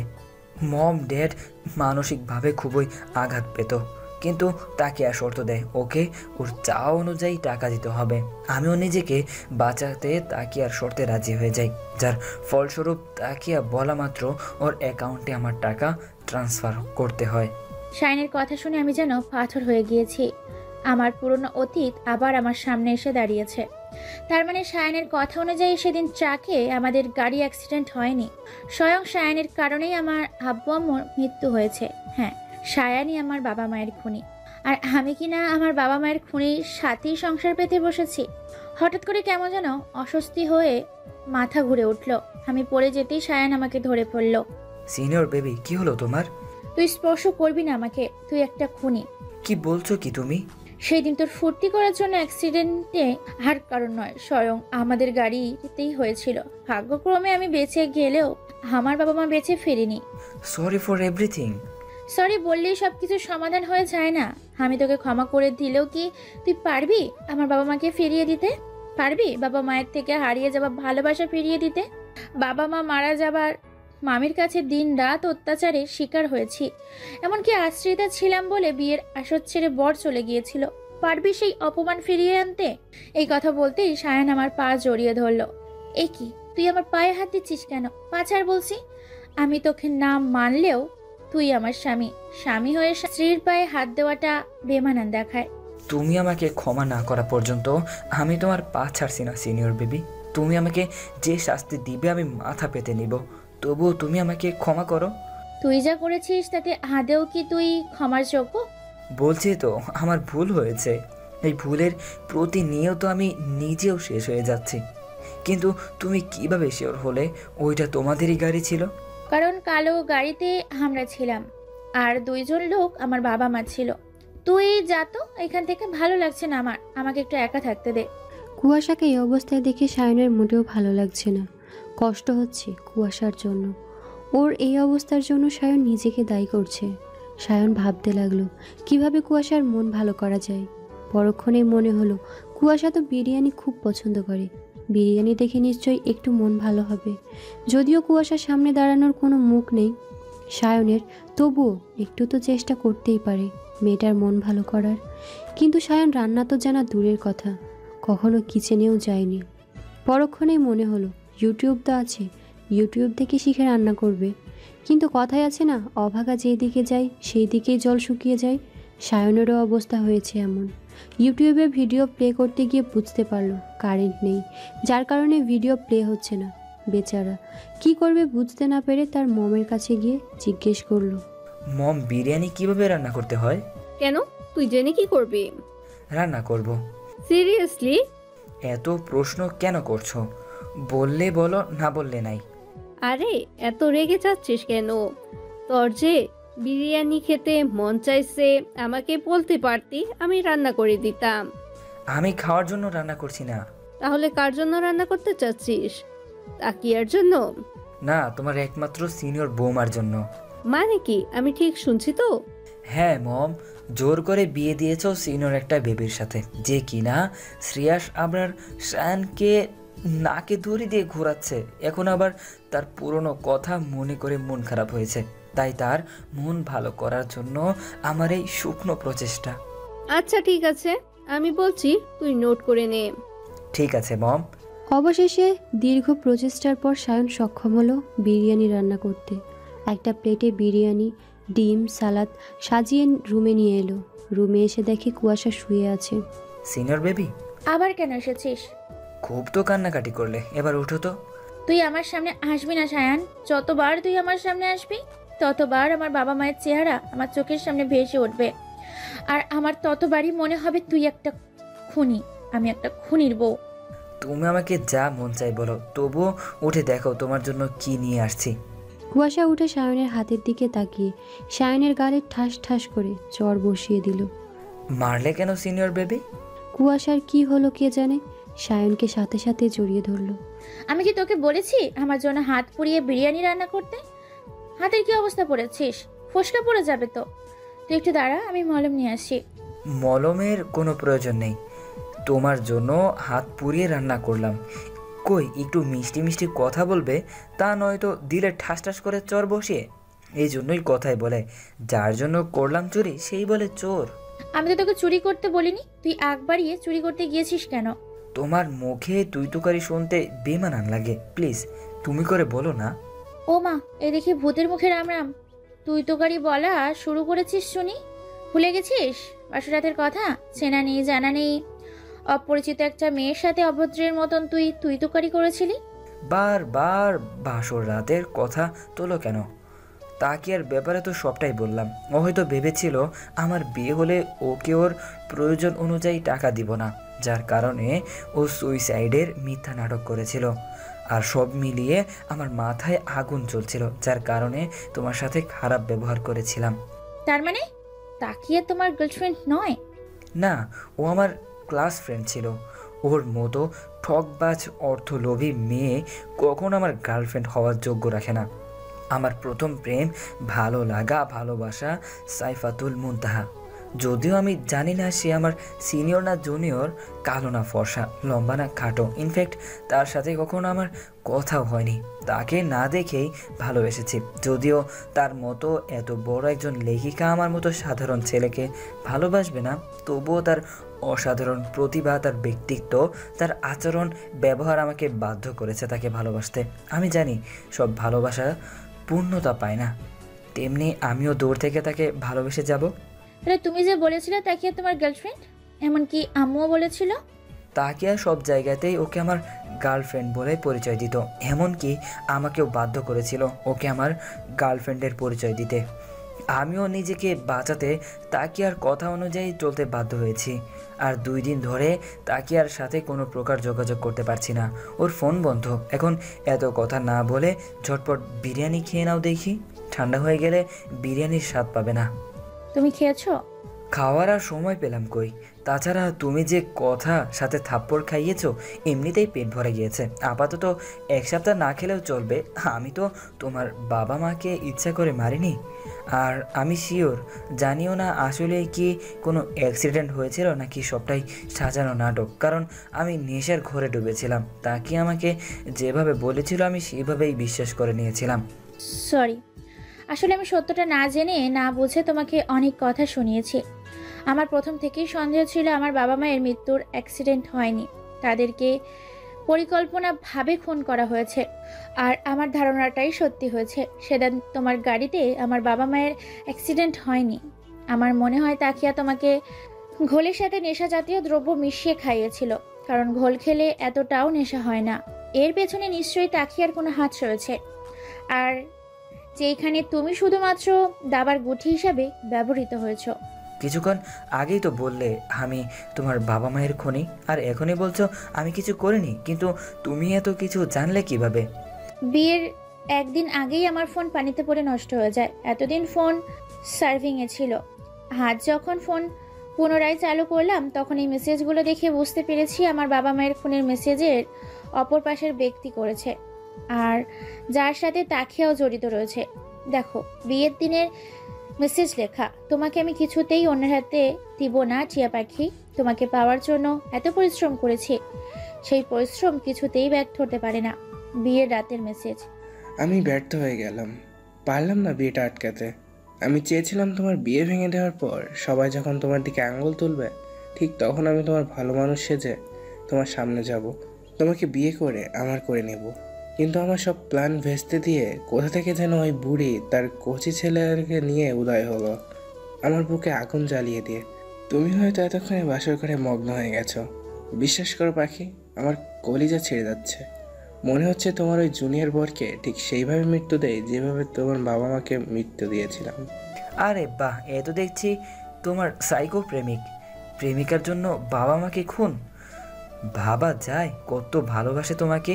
এই কি সিনিয়র বেবি, তুমি কান্না করছো কেন?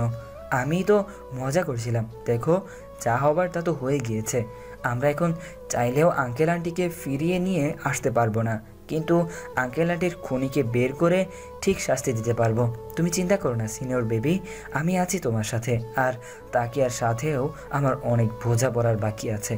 এখন ছটপট চোখের পানি মুছে তাড়াতাড়ি খেয়ে নাও তো। তুমিও তো খাওনি, আর হাতে যা অবস্থা মনে তো হয় না যে হাত দিয়ে খেতে পারবে। হ্যাঁ করো, আমি খাইয়ে দিই। খাওয়া দাওয়া শেষ করে সায়ান কল আসায় সায়ান বাইরে চলে আসে, আর কুয়াশা আম্মুর রুমে গিয়ে স্কুলের বিষয়ে আলোচনা করতে লাগলো। রাতে ঘুমাতে এসে কুয়াশা দেখলো সায়ান সোফায় ঘুমানোর প্রস্তুতি নিচ্ছে। বিয়ের পরের দিন থেকে কুয়াশা সায়ান একা রুমে থাকলেও এক বিছানায় থাকে না। কুয়াশার বিছানায় থাকে আর সায়ান সোফাতে। কিন্তু এখন হালকা হালকা শীত শুরু হয়েছে, সায়নের সোফাতে ঘুমাতে বেশ কষ্ট হবে। বুঝতে পেরে কুয়াশা সায়নকে বলল, সায়ন তুমি বিছানায় শুয়ে পড়ো, আমি বরং স্বামীর কাছে বা অন্য রুমে গিয়ে ঘুমিয়ে পড়বো। এত বড় একটা বিছানা থাকতে তুমি অন্য রুমে কেন যাবে সিনিয়র বেবি? তুমি যদি চাও আমরা বেড শেয়ার করতেই পারি। Are you sure? ইয়া। ফ্রিতে সার্কাস দেখতে হবে না তো? একদমই না, আজকে ট্রাউজার পরেছি, সো সার্কাস দেখানোর কোনো চান্সই নেই। ঠিক আছে, তুমি শুয়ে পড়ো। আগামীকাল আমার ফিনান্স ক্লাস আছে, আমি বইয়ের পাথে একটু চোখ বুলিয়ে নিয়ে তারপর ঘুমাতে যাব। ঠিক আছে, গুড নাইট সিনিয়র বেবি। এই দাঁড়িয়ে যাও। আবার কি হলো সিনিয়র বেবি? তুমি যে শুতে যাচ্ছ মশারি কে টানাবে? এতদিন তো তুমি টানিয়েছ, তাহলে আজ প্রশ্ন উঠছে কেন? এতদিন আমি বিছানায় একা ছিলাম, তাই মশারিও আমি টানিয়েছি। আজকে থেকে যেহেতু তুমিও থাকবে, তাই সপ্তাহে 4 দিন আমি মশারি টানাবো, আর বাকি 3 দিন তুমি টানাবে। সো তাড়াতাড়ি মশারি টানিয়ে শুয়ে পড়ো। আর হ্যাঁ, তোমার মুখে যেন আর কখনো সাইফাতুন মুনতাহা নাম না শুনি। বিয়ে হচ্ছে, এখন নজর ঠিক করতে শিখো প্রিয়।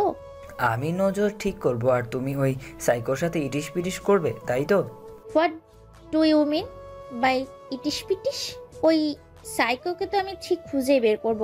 আমার থেকে বাবা মাকে কেড়ে নিয়েছে, আমাকে এতিম বানিয়ে দিয়েছে। এত সহজে ওকে আমি ছেড়ে দিব ভাবছো? কখনোই না। কুয়াশা সবে ফিলাংসিন বইতে চোখ বুলিয়েছে, হঠাৎ মেসেজের টুং শব্দে ধ্যান ভেঙে গেল। সেই সাইকোর নাম্বার থেকে একটা মেসেজ আর একটা ছবি এসেছে। ছবিটা স্পষ্ট দেখা যাচ্ছে না।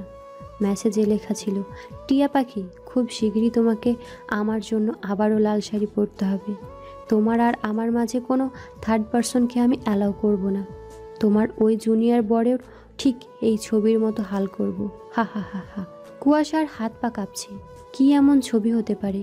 ফোনের স্ক্রিনে ছবিটা শো করার সাথে সাথে এক পলক ছবির দিকে তাকিয়ে কুয়াশা এক চিৎকার দিয়ে অজ্ঞান হয়ে নিচে পড়ে গেল। সায়নের সবেমাত্র চোখ লেগে আসছিল। হঠাৎ কুয়াশার চিৎকারে তড়িঘড়ি করে উঠে দেখে কুয়াশা মেঝেতে অজ্ঞান অবস্থায় পড়ে রয়েছে। সায়ন কি করবে বুঝে উঠতে পারছে না। এত রাতে মমকেও ডাকা ঠিক হবে না ভেবে নিজেই কুয়াশার কাছে গেল। সিনিয়র বেবি, কি হলো তোমার? কিছুক্ষণ আগেও তো ভালো ছিলে, হঠাৎ কি হয়ে গেল? সায়ন কুয়াশার মুখে পানির ছিটা দিতে দিতে ভাবতে লাগলো। সিনেমায় দেখতাম নায়িকারা প্রেগনেন্ট হলে অজ্ঞান হয়ে পড়ে যেত। ও মাই গড, তার মানে কি সিনিয়র বেবি প্রেগনেন্ট হয়ে গেল? সায়নের এমন আকাশকুসুম ভাবনার মধ্যে কুয়াশার জ্ঞান ফিরল। সিনিয়র বেবি, ঠিক আছে তুমি? কি হয়েছিল তোমার? হঠাৎ করে জ্ঞান হারালে কেন? কাটা হাত সায়ান। কিসের কাটা হাত আর কোথায়?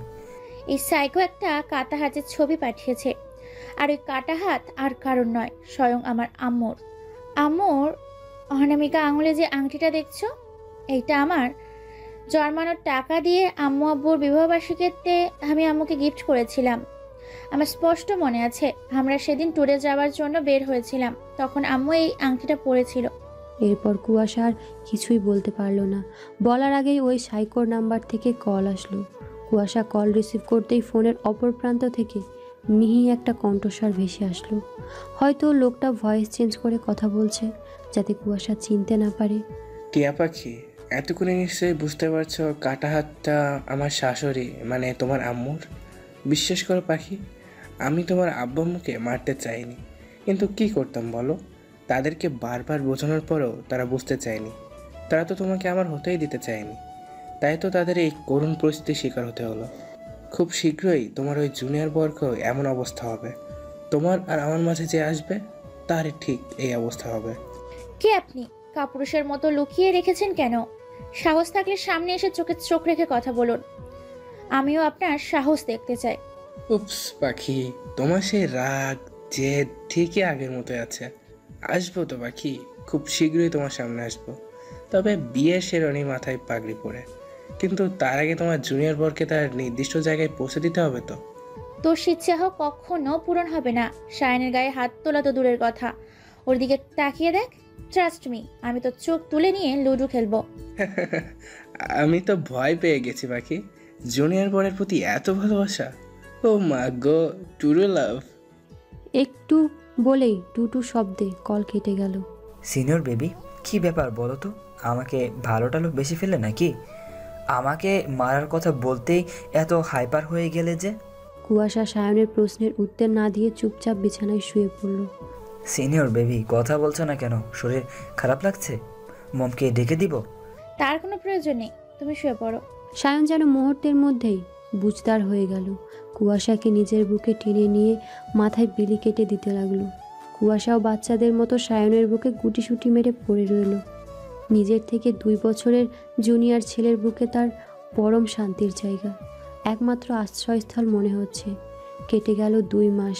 এই 2 মাসে সায়নের সাথে কুয়াশার সম্পর্ক একটু স্বাভাবিক হয়েছে।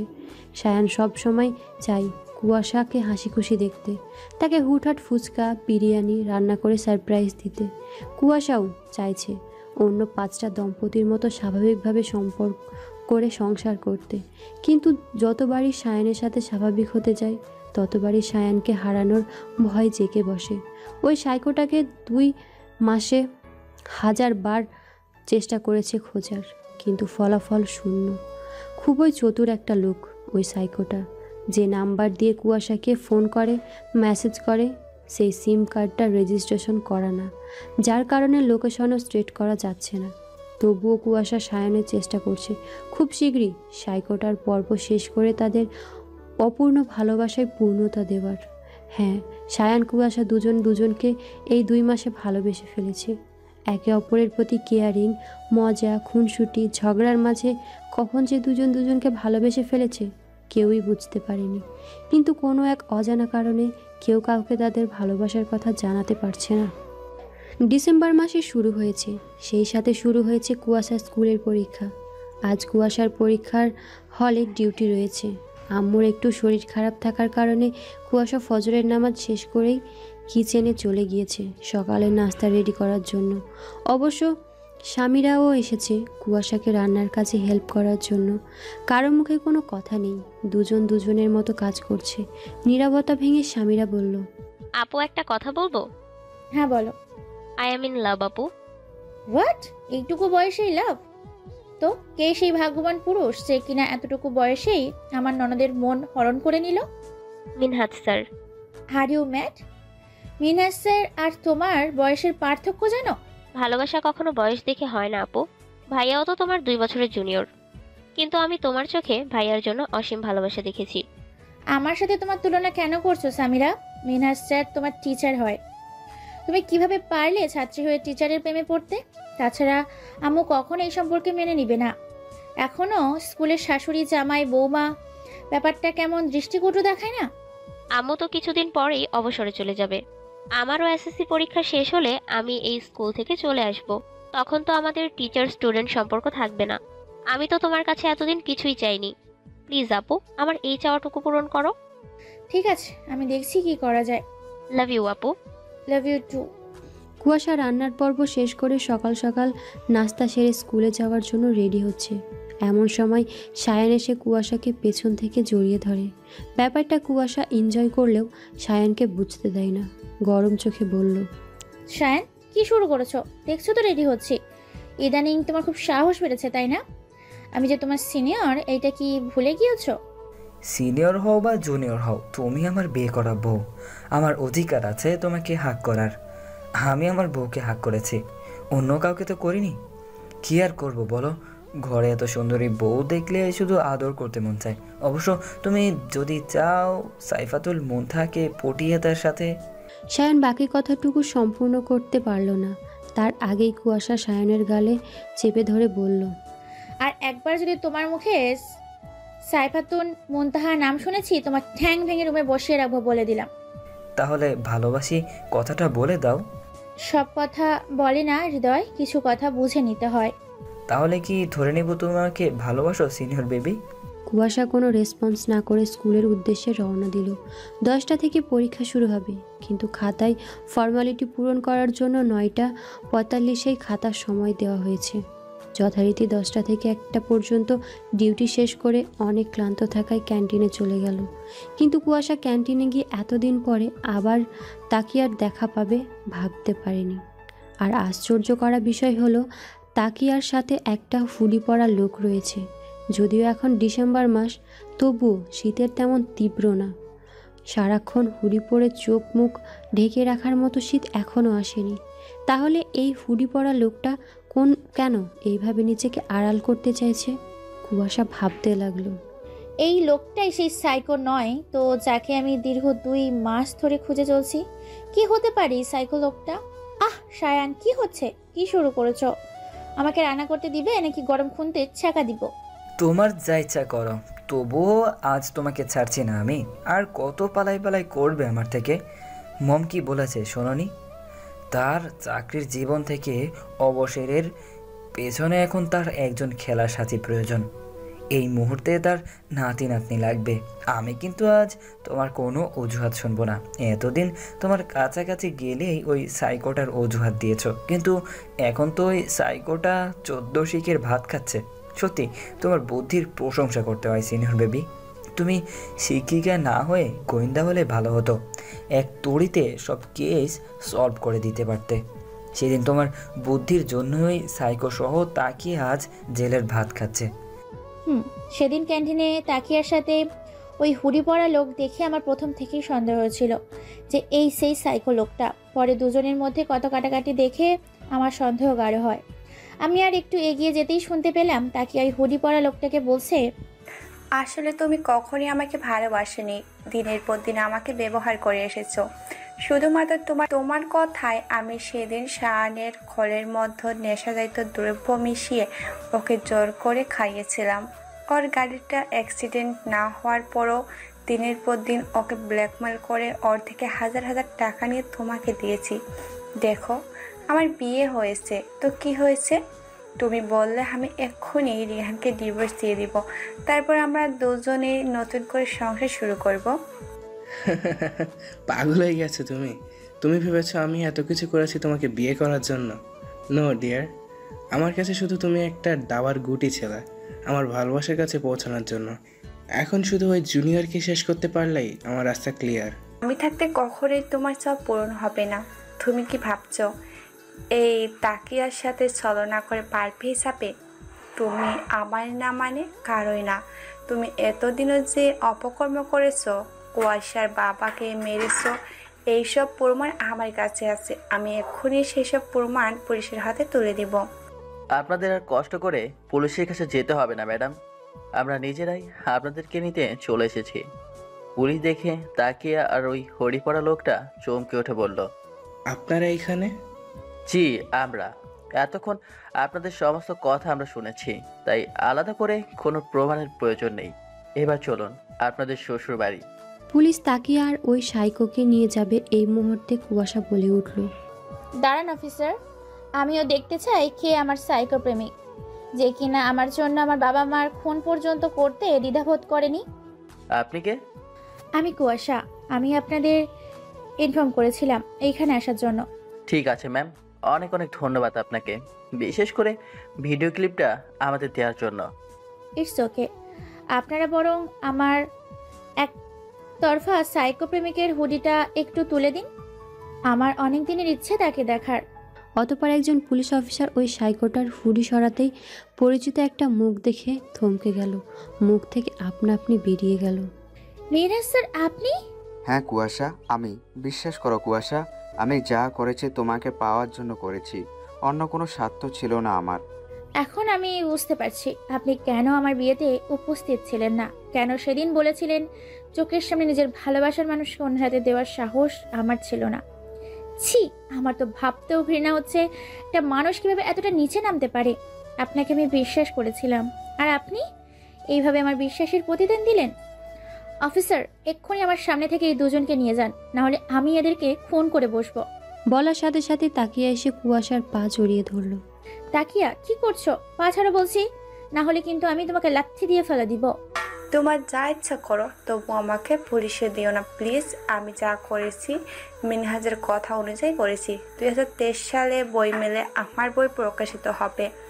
প্লিজ কুয়াশা, আমার ক্যারিয়ার গড়ার আগে তুমি ভেঙে দিও না। তুমি তো নিজেই একটা নোংরা মানসিকতার মেয়ে।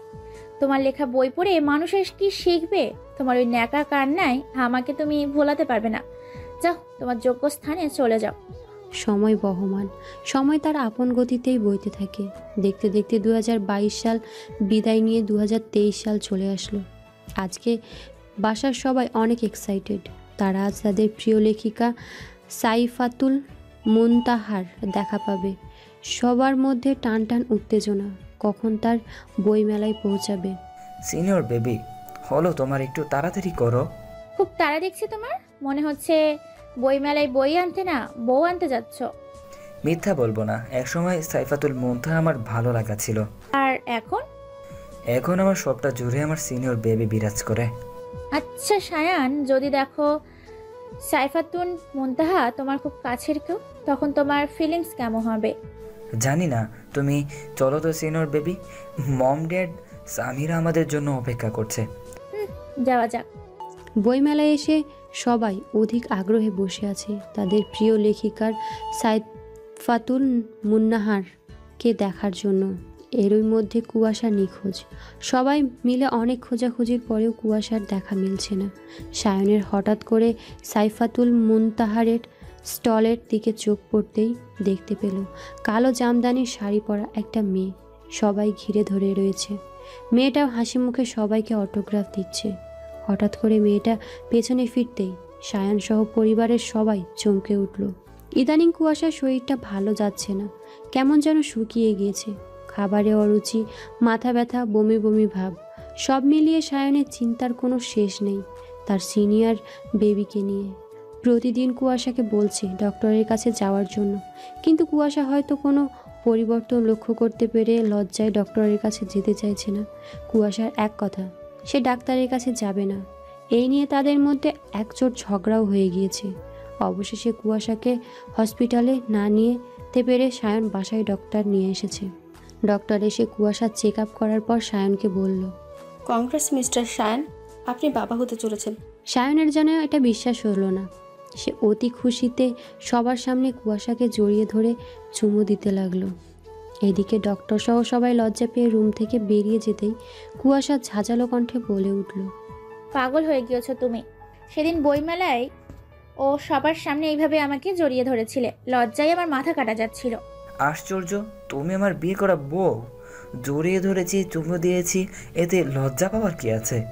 বউ তো আদর্শ ভাগ করার জন্যই, তাই না? তাই বলে সেইখানে আমার আদর্শ আগের ডালা খুলে বসবে? সেদিন বইমেলায় কি করেছিলে তুমি ভুলে গেছো? না, ভুলিনি। সেদিন সাইফাতুল মুনতাহার স্টলে একটা ভালো জামদানি শাড়ি পরা মেয়েকে দেখেছিলাম হাসি মুখে সবাইকে অটোগ্রাফ দিতে, কিন্তু হঠাৎ করে মেয়েটা পিছনে ফিরতেই আমরা সবাই চমকে উঠেছিলাম, কারণ সাইফাতুল মুনতাহার কেউ নয়, স্বয়ং কুয়াশা। আসলে তোমাকে সাইফাতুল মুনতাহার রূপে দেখে নিজেকে কন্ট্রোল করতে পারিনি, তাই তো লাজ লজ্জা ভুলে সবার সামনে জড়িয়ে ধরেছিলাম। আমি চেয়েছিলাম তোমাদের সবাইকেই সারপ্রাইজ দিতে, তাই তো কাউকে বলিনি যে আমি সাইফাতুন মুনতাহা। তোমরা যখন আমার গল্পের প্রশংসা করতে, ব্যাপারটা আমার বেশ এনজয় করতাম। তখনই মনে মনে ভেবে রেখেছিলাম তোমাদের সবাইকেই সারপ্রাইজ দেব। তবে আম্মু জানতো ব্যাপারটা, আম্মুর সাপোর্ট পেয়ে এই পর্যন্ত আসতে পেরেছে। কিন্তু এখন তুমি কোনো প্রকার লেখালেখি করতে পারবে না। লেখালেখি করতে গেলে মাথায় প্রেশার দিতে হবে। আমি তোমাকে নিয়ে বিন্দু মাত্র রিস্ক নিতে চাচ্ছি না। আর এখন থেকে তুমি স্কুলেও যেতে পারবে না। চাকরিটা করছো না তুমি, বাসা থেকে স্কুলে জার্নি করে যাওয়া, সারাদিন স্টুডেন্টের সাথে বক বক করতে গেলে তুমি অসুস্থ হয়ে পড়বে। তোমার জুনিয়র বর যথেষ্ট টাকা ইনকাম করে, তার ইনকামের টাকা দিয়ে তোমার মতো 4টা বউয়ের ভরণ পোষণ চালাতে পারবে। তাই তোমার চাকরির কোনো প্রয়োজন নেই। কাল থেকে স্কুল যাচ্ছ না তুমি, এটাই ফাইনাল। শায়ান, তুমি বাচ্চাদের মতো করছো কেন? সবে মাত্র কনসিভ হয়েছে, এখনো আমি বাবু সেজে রুমে বসে থাকবো? মনে হচ্ছে পৃথিবীতে এই প্রথম আমি মা হতে চলেছি, আর কোনো মেয়েই মা হয়নি। কুয়াশার কথা শুনে সায়ান ওর হাত দুটো নিজের হাতের মুঠোয় দিয়ে চুমু দিতে লাগলো। সিনিয়র বেবি, তুমি নিজেও জানো না আজকে আমি কতটা খুশি হয়েছি। পৃথিবীতে একটা ছেলের সবচেয়ে সুন্দর অনুভূতি কি জানো? তার প্রথমবারের মতো বাবা হওয়ার সংবাদ শোনা। প্রথমবার বাবা হওয়ার অনুভূতি পৃথিবীর সমস্ত অনুভূতিকে হার মানায়। এই অনুভূতি এতটাই আনন্দের যা শুধুমাত্র হৃদয় দিয়ে অনুভব করা যায়। আমার অনুভূতি তোমাকে বলে বোঝাতে পারবো না সিনিয়র বেবি, কিন্তু আমার খুবই টেনশন হচ্ছে তোমাকে নিয়ে। কেন? তোমার শরীরের যে অবস্থা, বেবি ক্যারি করতে পারবে তো? আমি চাই না আমাকে বাবা হওয়ার আনন্দ দিতে গিয়ে তোমার কোনো ক্ষতি হোক, তাই তো সাবধানে থাকতে হবে। কুয়াশা কিছু বলতে যাবে তার আগে আম্মু এসে সায়নকে বলল, সায়ান, একটু বাইরে যাও তো, কুয়াশার সাথে আমার কিছু কথা আছে। আশ্চর্য, আমার বউ আমার বাচ্চা আর আমাকেই তাড়িয়ে দিচ্ছ মম? এইটা কিন্তু আমার সাথে ঘোর অন্যায় করা হচ্ছে। তুমি যাবে এখান থেকে? যাচ্ছি তো। সায়ন যেতে আম্মু এসে কুয়াশার 2 হাতে 2টা বালা পরিয়ে দিয়ে বলল, আমি বিয়ের পরে তোকে বলেছিলাম আমার অবুঝ ছেলেটাকে একটু বুঝদার বানাতে পারলে তোকে কিছু গিফট করব। আমি জানতাম তুই পারবি, তাই তো সেই দিন এই বালাজোড়া বানাতে দিয়েছিলাম। আজ তুই এত ভালো একটা খুশির সংবাদ দিলি, তাই আজ তোর জিনিস তোকে দিয়ে দিলাম। জানিস তো মা, তোর বাবাও অনেক খুশি হয়েছে। সে তো দাদু হওয়ার সংবাদে শুনতে বাজারে করতে চলে গিয়েছে। আজ নাকি তোকে নিজের হাতে রান্না করে খাওয়াবে। সত্যি আঙ্কেল আমাকে মেনে নিয়েছে? হ্যাঁ, কিছুদিন পরে নাতি নাতনি আসবে, তার দল ভারী হবে, সেই আশাতেই মেনে নিয়েছে। এ কি কুয়াশা, কান্না করছিস কেন? এত সুখ আমার কপালে সইবে তো আম্মু? পাগলি মেয়ে, এতে কান্না করার কি আছে? আমি বলেছিলাম না, দেখিস একদিন সব ঠিক হয়ে যাবে। এখন একটু রেস্ট কর, আসছি আমি। ঠিক আছে আম্মু। রাতে খাবার টেবিলে বসে আমার চক্ষু চড়ক গাছ। আঙ্কেল একা হাতে 7টা আইটেম রান্না করেছে আমার জন্য। আমি টেবিলে বসতেই আঙ্কেল প্লেটে ভাত বেড়ে আমার মুখে 1 লোকমা ভাত দিয়ে বললেন, তুমি না সেদিন বলেছিলে তোমারও ইচ্ছা হয় সবার সাথে বসে খেতে। তুমি শ্বশুর শাশুড়ির মাঝে তোমার বাবা মাকে খুঁজে পেতে চাও। বিয়ের পরে মীরার মধ্যে তোমার মাকে খুঁজে পেয়েছো। আর আজ থেকে আমি তোমার বাবা। এখন থেকে প্রতিদিন আমি তোমাকে খাইয়ে দিব, যেইভাবে রোজ সামিরাকে খাইয়ে দিই, যদি তোমার কোনো আপত্তি না থাকে। না না আঙ্কেল, আমার আপত্তি থাকবে কেন? এই মেয়ে, তুমি আমার মেয়ে হলে আমি তোমার আঙ্কেল হই কিভাবে? বাবা হই আমি তোমার, বুঝলে মেয়ে? ঠিক আছে বাবা। দেখতে দেখতে কেটে গেল 9 মাস। এই মাসে বাড়ির প্রতিটা সদস্য কুয়াশার কেয়ার করেছে। সায়নের প্রতি মাসে কুয়াশার চেক আপ থেকে শুরু করে খাওয়ানো, গোসল করানো সবটাই করেছে। কুয়াশার কেয়ারিংয়ের এক বিন্দুও ত্রুটি রাখতে চায় না সায়ন। প্রতিদিন অফিস থেকে ফিরে পেট ভর্তি ফলমূল নিয়ে আসে কুয়াশাকে খাওয়ানোর জন্য। কুয়াশার মধ্যেও ইদানিং অনেক পরিবর্তন হয়েছে। হাত পা ফুলে গেছে, চেহারার মধ্যে কেমন যেন ফ্যাকাশে একটা ভাব এসেছে। নিজেকে সবসময় ঢিলে ঢালা মিক্সিতেই আবৃত করে রাখে। এই তো সেই দিন স্বামীরা মজার ছলে জিজ্ঞেস করছিল, আচ্ছা আপু, আমরা তো পেট ভরে ভাত খেলেই নড়তে চড়তে পারি না, সেইখানে তুমি একটা বেবি কিভাবে ক্যারি করছো? তোমার কষ্ট হচ্ছে না?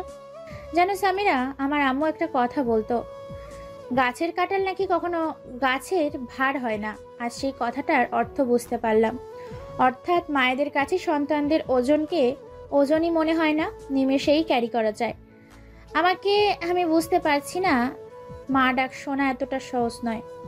তবে তোমার ভাইয়া যা করে মনে হয় প্রেগনেন্ট আমি নই, বরং সে হয়েছে।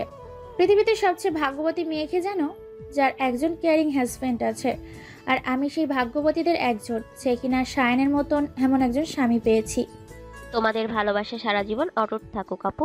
রাত 2টা বেজে 30 মিনিট। চারিদিকে শুনশান নীরবতা। সায়ন ঘুমিয়ে গিয়েছে। ছেলেটা বড্ড পাগল। এই কয় মাসে কুয়াশার চিন্তায় সায়নের ঘুম হারাম হয়ে গিয়েছে। কত রাত যে কুয়াশার পাশে বসে নির্ঘুম কাটিয়েছে তাই ঠিক নেই। সেই সব কথা ভাবতেই কুয়াশা নিজেকে ভাগ্যবতী মনে করে। কুয়াশার ঘুম ভেঙে যাওয়ায় হুমায়ুন আহমেদের কথাও কেউ নেই গল্পটা পড়ছিল। হঠাৎ করেই কুয়াশার পেইন ওঠে।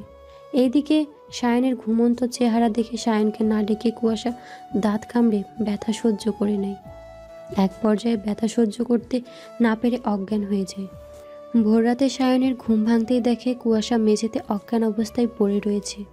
কুয়াশার এই অবস্থা দেখে সায়ন যেন পাগল হয়ে যায়। তাড়াতাড়ি করে কুয়াশাকে হসপিটালে নিয়ে যাওয়া হয়। প্রায় 1 ঘন্টা যাবৎ ওটির সামনে সবাই অপেক্ষা করছে। অবশেষে সবার অপেক্ষার অবসান ঘটিয়ে ডক্টর এসে বললেন, কংগ্রেস মিস্টার, আপনি টুইন বেবির বাবা হয়েছেন। বাচ্চারা সুস্থ আছে। আর আমার সিনিয়র বেবি কেমন আছে? মানে? আমার ওয়াইফ কেমন আছে? সরি মিস্টার, তার অবস্থা খুবই ক্রিটিক্যাল। আপনার রোগীকে অনেক দেরি করে হসপিটালে নিয়ে এসেছেন। কোনো মতো নিঃশ্বাস চলছে আর কি, গিয়ে দেখা করতে পারেন। সায়ন কেবিনে প্রবেশ করে দেখতে পেল কুয়াশার নিথর দেহটা বেডে পড়ে রয়েছে। কুয়াশাকে এই অবস্থায় দেখে সায়নের কলিজা মোচড় দিয়ে উঠল। সায়নকে দেখে কুয়াশা কাঁপা কাঁপা কণ্ঠে বলল, সায়ন দেখো, তোমার ইচ্ছে পূরণ হয়েছে, আমাদের টুইন মেয়ে হয়েছে। তুমি আমার মেয়েদেরকে দেখে রেখো সায়ন। তোমার সাথে আমার পথ চলা হলো না সায়ন, আমাদের ভালোবাসা এখানেই শেষ হয়ে গেল। না সিনিয়র বেবি, আমাদের ভালোবাসা এখানেই শেষ নয়, তোমার সাথে আরও পথ চলা বাকি আমার। তোমার কিছু হবে না সিনিয়র বেবি, আমি কিছু হতে দেব না তোমার। সায়ন, শেষবারের মতো আমাকে একটু জড়িয়ে ধরবে? শেষবারের মতো একবার সিনিয়র বেবি বলে ডাক দিবে? তোমার মুখে সিনিয়র বেবি ডাকটা শুনতে যে আমার বড্ড ভালো লাগে। সায়ন কুয়াশাকে জড়িয়ে ধরতেই কুয়াশার 2 চোখের পাতা এক হয়ে গেল। নিঃশ্বাস চলাচল বন্ধ হয়ে গেল। ডক্টর এসে কুয়াশার পালস চেক করে বলল, সি ইজ নো মোর। পাপা পাপা, কি হয়েছে আমার রাজকন্যাদের? তোমার সিনিয়র বেবি মেরেছে আমাদের। সিনিয়র বেবির খুব সাহস বেড়ে গিয়েছে। তোমরা দাদুর কাছে যাও এক্ষুনি, আমি সিনিয়র বেবিকে বকে দিচ্ছি। না, আমাদের সামনে বকা দাও। তোমাদের সামনে বকা দেওয়া যাবে না সোনা, তোমরা দাদুর কাছে যাও, আমি ঠিক সিনিয়র বেবিকে বকে দিব। বাপ বেটিরা বলে আমার নামে কি অপবাদ দেওয়া হচ্ছে শুনি? সিনিয়র বেবি, তুমি আমার রাজকন্যাদের মেরেছো কেন? তোমার মেয়েরা কি করেছে জানো? বাবা নামাজ পড়তে বসেছে আর তোমার গুণধার মেয়েরা তার পিঠের ওপর উঠে বসে রয়েছে। এক্কেবারে হয়েছে তোমার মতো। বাবা ভালো হলে তার মেয়েরাও ভালো হতো, আর আমার হয়েছে যত জ্বালা। এইদিকে দুটো মেয়েকে সামলাতে হবে, আবার অন্যদিকে তাদের বাপকেও সামলাতে হবে। এই 5 বছরে তোমার কোনো পরিবর্তন হলো না সায়ান, সেই আগের মতোই বাচ্চাটাই রয়ে গিয়েছ, অথচ নিজেই এখন 2 বাচ্চার বাপ। 2 বাচ্চার বাবা হলেও ভালোবাসা কিন্তু আগের মতোই রয়েছে, সারা জীবন এমনই থাকবে। হ্যাঁ, জানা আছে তোমার ভালোবাসার নমুনা। 5 বছর আগে একটা দুঃস্বপ্ন দেখেছিলাম, আমি মারা গিয়েছি 5 বছর আগে এর একটা দুঃস্বপ্ন, অথচ এখনও সেই স্বপ্নের কথা মনে পড়লে আমাকে হারানোর ভয়ে চোখের পানি ফেলো, একাকার করে দাও।